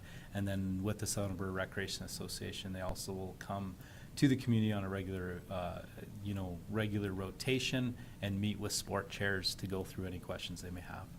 Postage and freight, just your general things as we go through. I won't go through line item by line item, but opening and closing ceremonies are a big item on there. And obviously the officials, the professionals, contract services type thing are two of the bigger items on there. Insurance as well, and then supplies. And that supplies is right now a pretty generalized one, depending upon which events we run and some of the supplies we may need to acquire for that.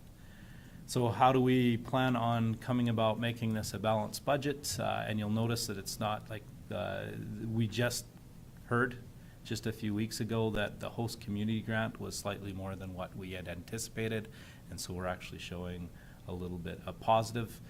We'll likely adjust that in the supplies, and normally what happens is what will take place is we'll work within this budget. Like we said, we'll show exactly what the expenses are and things like that.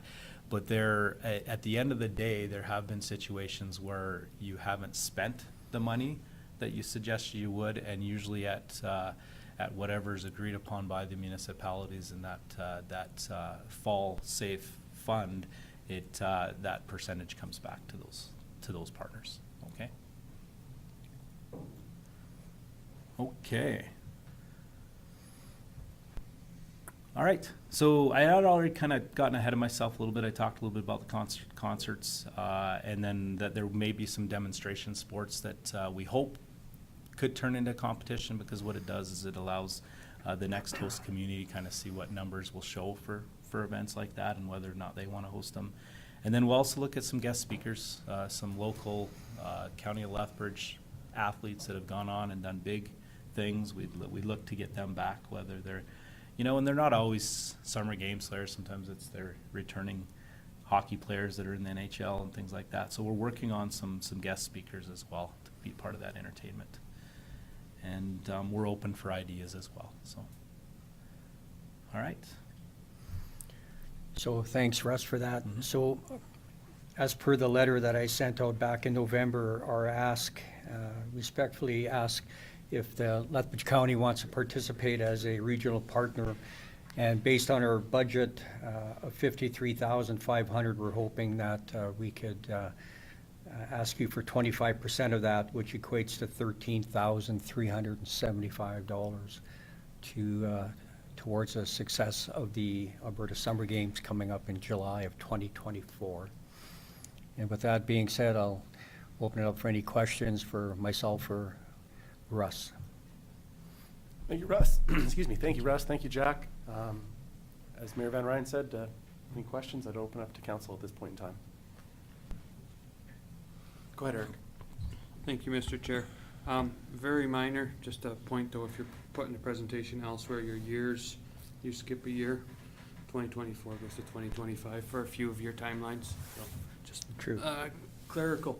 One question though. We as council had very, very lightly considered hosting the games. And it was immediately like, hey, we don't have resources and facilities. But the question is that when Coaldale proposed to host them, was there an ask towards the county at that time at all to be a partner, or is it more an after thing? It wasn't discussed at the time. We talked about it at a council level, and then we wanted to invite Lethbridge County to participate. But at the point when we applied, and Russ can speak further to that as far as when we applied to the host organization for it. So Russ, if you want to touch on that. You bet. Yeah, no, at this time, the Town of Coaldale Council made the commitment that we wanted to host these games for sure. So they've made the commitment right through the full budget if required. So this ask is just more or less if the county sees the value in participating in it. And the reality is like, so the Town of Coaldale certainly is the lion's share of where the economics is going to come, right? And things like that. However, something that maybe we should point out and just not be assumed too is, and we are happy doing this, but year by year, the regional team that participates in the games and has participated in the games is the Lethbridge County region. And so we won't be even in this case going to these, participate in these games as the Town of Coaldale region. It is the County of Lethbridge. So there's, I guess what all I'm suggesting there is there's already some synergies involved. We, on a regular basis, will take registration from people all over the county every single year to participate, be given shirts, and then access to these games. We'll continue to do that commitment. There's never been any concern or question of that. It's just that because we are region County of Lethbridge, we felt that it would likely be more received by the county council to have the opportunity to be part of it rather than us completely overlook that. Good, Eric. Thank you. I've got Mark and then John. Go ahead, Mark. Just to address that, yeah, 40 years ago, some of us were alive back then. Anyway, I coached soccer, and it was a county team, but it was kids from all over, and it was the Town of Coaldale businesses that sponsored our uniforms. So there was that synergy back then. So it's nice to see, you know, that Coaldale's grown and that you're able to host this. But back then, you're right, it was the County of Lethbridge when we went out to these events and represented, but it was kids from all over, and we always had a strong contingent from the Town of Coaldale and supported in our games, and a lot of that happened there. So it's good to see this evolve and that you put the bid in this year. So thanks for doing that. Yeah. Good, John.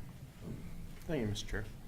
Just a couple of comments. When you're talking about 2,000 participants, that's only part of the picture. Usually when you've got 2,000 participants, there's equally probably 1.5 to 2 times that of people that just come along as spectators to watch watch their family members play along. And I've been involved in Alberta Summer Games had the fortune of my daughter attending for 2 years, and it's a large undertaking to take. I think the comment the last time my daughter was involved is there was actually more athletes at the Alberta Summer Games participating than there were at the Olympics that year. So, you know, it is a large undertaking, and it's, you know, I appreciate you guys stepping up to the plate on that. My question is related to your ask for funding. Is this something that if we participate in, there would be a rebranding where this would show as a true partnership, or would this just be a silent funding model? I can take that question. So there would be some definite recognition for Lethbridge County for participating in that. And like Russ said, if anybody wants to be part of the committee moving forward, if you decide to participate by granting us some funding, we can definitely look at having somebody sitting at the table from Lethbridge County, however you see that happening, whether it be from administration or from council themselves. And when it comes to the branding, those are discussions we have not had yet, but we would definitely be interested in that. Yeah, that's the only thing I would add is that like as far as branding has gone up to this point, it really has just been the us being successful for the bid and then putting the budget together. In January, we will be needing to do a logo, and certainly the county can be a part of that, and that'll be probably the largest aspect of branding is that logo. And yes. Thank you. I've got Lauren and then Morris. Thank you, Mr. Chair. So just, do you see any indication of what number of people you might be able to get to participate, like after COVID? I know it's really hard to rate, but do you think it would be as busy as it was 4 years ago, or any thoughts on that? That is a really good question, and you know, I've been participating in the Southern Alberta Summer Games for a long time, even as a participant, as a kid growing up in the area, and certainly been at 25 years a professional, still within regions that went to these games. Hosted the games personally in some of the communities myself 3 times, Tabor and twice in Brooks, but and so it is coming back, and so the big thing is going to be getting it out there and getting the word out that it's back and getting it out far enough in advance, because those of you that have been involved in the past, it really became a tradition that the first weekend of every summer families spent at the Southern Alberta Summer Games, right? That was just anticipated, and now we've gone without it for 3 years. So it's a really good question. Our strategy is to get out in front of this as quick as we can and get the schedules as quick as we can so that people can plan their summer vacations. And also part of the strategy too is we want to run the events that we know we can do a really good job of and get participation out. And that's why we're looking for key people first prior to committing. Southern Alberta Recreation Association has given a little bit more leeway on what events, core events, have to run and what don't, because they know we're coming out of this. For instance, you won't see cycling on there, and that in large part is because we've reached out and the insurance and other things that pertain to cycling and its lack of attendance in the last few years. It used to be one of the best attended, it just hasn't been. And so you'll see that. So we're trying to strategically offer the events that we know could be, and some new events that we learned through COVID. The Alberta Recreation and Parks did a survey in Alberta of what people were starting to participate in, and those water sports and mountain biking and things like that are kind of where a lot of people went during COVID. And so our strategy partially also there is to try to get some participation in those areas where there's some trends. Morris? Yeah, thank you. I think it's a great thing that Coaldale is hosting this. It's going to be, I think, well-attended attendance down there. And the only problem is that when I was going through down there, I don't think there's any place down there I can participate till I seen walking soccer. No, cribbage. Cribbage. Oh, cribbits. They got cribbits? Yes. Oh, yes. Yeah. No, thank you. Maybe just one question, if I could, to Mayor Van Ryn. I know it's been addressed several times around, hosting the event, but maybe just from your perspective, if you could comment on maybe with council arriving at the decision to put a bid in to host, maybe just some of the value that you see. I know some of it's self-evident, but maybe just some of the other, maybe more intrinsic values that you see in being the host community. I think the main reason that the town of Coaldale decided to put this submission forward was with the opening of our new recreation center in Coaldale. And that'll be opening in the spring. And this will be an opportunity to showcase what we put together as far as the rec center and the new high school that's being constructed as well and be ready at the same time. And to get this many people to come, not only just to Coaldale, but to southern Alberta. And it was mentioned earlier, lots of participants from Lethbridge County. I think it would be a win-win for not only for the town of Coaldale, but also for Lethbridge County with your participation as well. Thank you. Go ahead, Klaus. Yeah, thank you, Mr. Chairman. Coming back to the liability of the biking part there, I participated in a couple of the triathlons here in Lethbridge a number of years ago, and the cycling had to be discontinued because of the liability, and that nobody wanted. That was done through Runner Soul, and then we had participation from the university, and we did it on morning time that it was less busy and stuff like that. But still, the drivers just did not want to keep track of the people on the bicycle and stuff like that. It was a disaster. So with that said, do you have any other sports that or any other liabilities that are high liabilities, put it that way, for any of the sports, or is that just only the biking that is the big problem?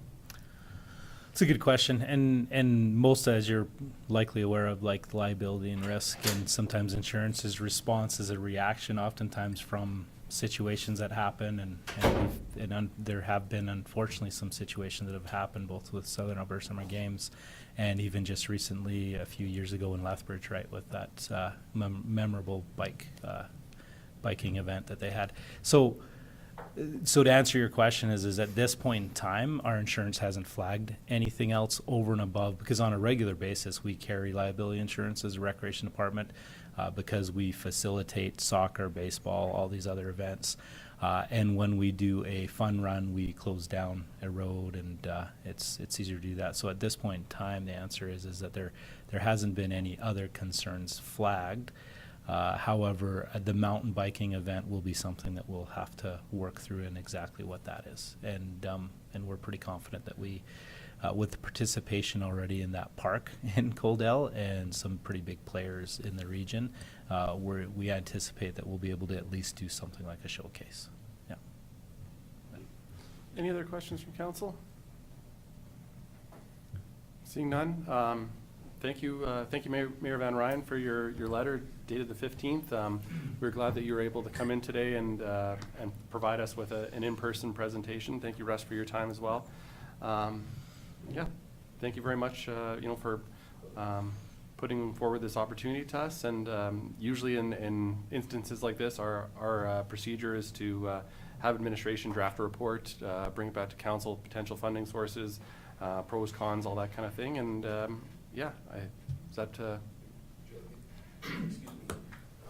Thanks, Reeve Campbell. We do have some of that information, just preliminarily, if you'd like us to speak to it now, or we're happy to put it into a written report as well for council, if that's a preference. I would open it up to council how you like to proceed. Go ahead, John. I would like to see a formal report and, maybe have something prepared for our next meeting so that we can have a wholesome discussion of it. Awesome. Would you like to make that motion then, John?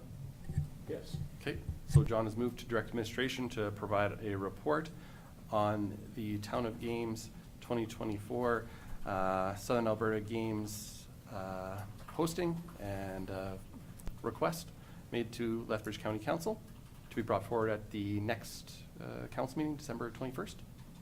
Could have said it there myself. Okay, we'll go with something like that. Okay, any further discussion? I'll call the question. Those in favor? Opposed? That's carried. Thank you very much, gentlemen. Appreciate your time. Thank you.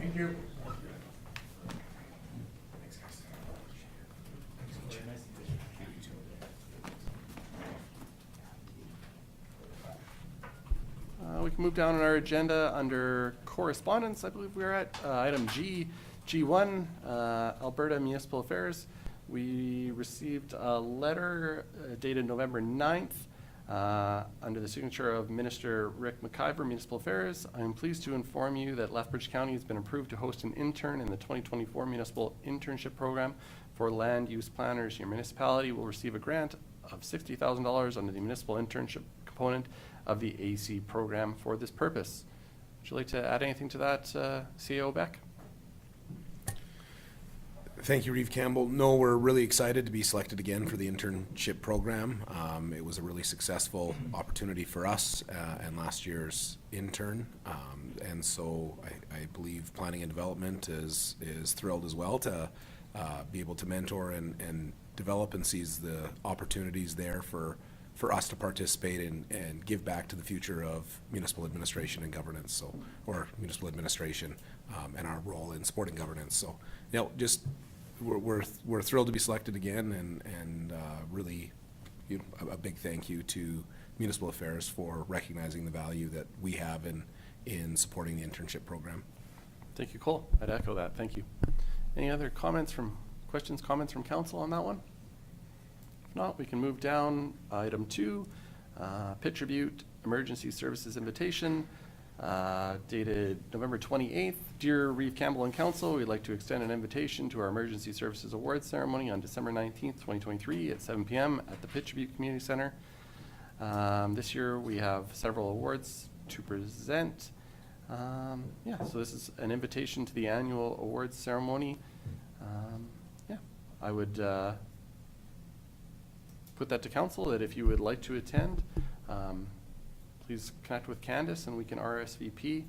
I know a lot of our communities that provide fire services host events like this. I know Councillor Sayers and CO Beck and Heath Wright and I were at the event in Coaldale on Saturday. They're always nice events. It's always good to celebrate achievements and to acknowledge the hard work done by our fire services providers. Anything on that one? Go ahead, Klaus.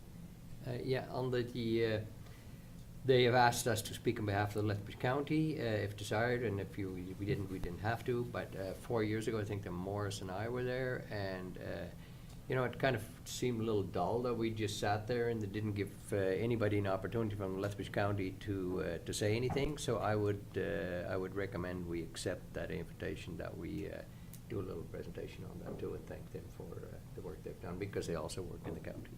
Volunteering to speak. I just have to say this, that I will not be around that day. So, but otherwise I would have no problem with that. Okay.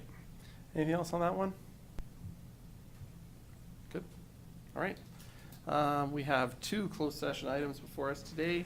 H1, personnel matter, FOIP section 19, confidential evaluations, and CAO report, Beck, FOIP section 16, 17, 23, and 24. So if there is nothing further for our public meeting, I would entertain a motion to enter a closed session. John? John has moved at 11:39 to enter a closed session. Any further discussion? I'll call the question. Those in favor? Opposed? That's carried. Thanks, staff. Thanks, Hillary. Thanks, Jen. Jeremy? Devin?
Please.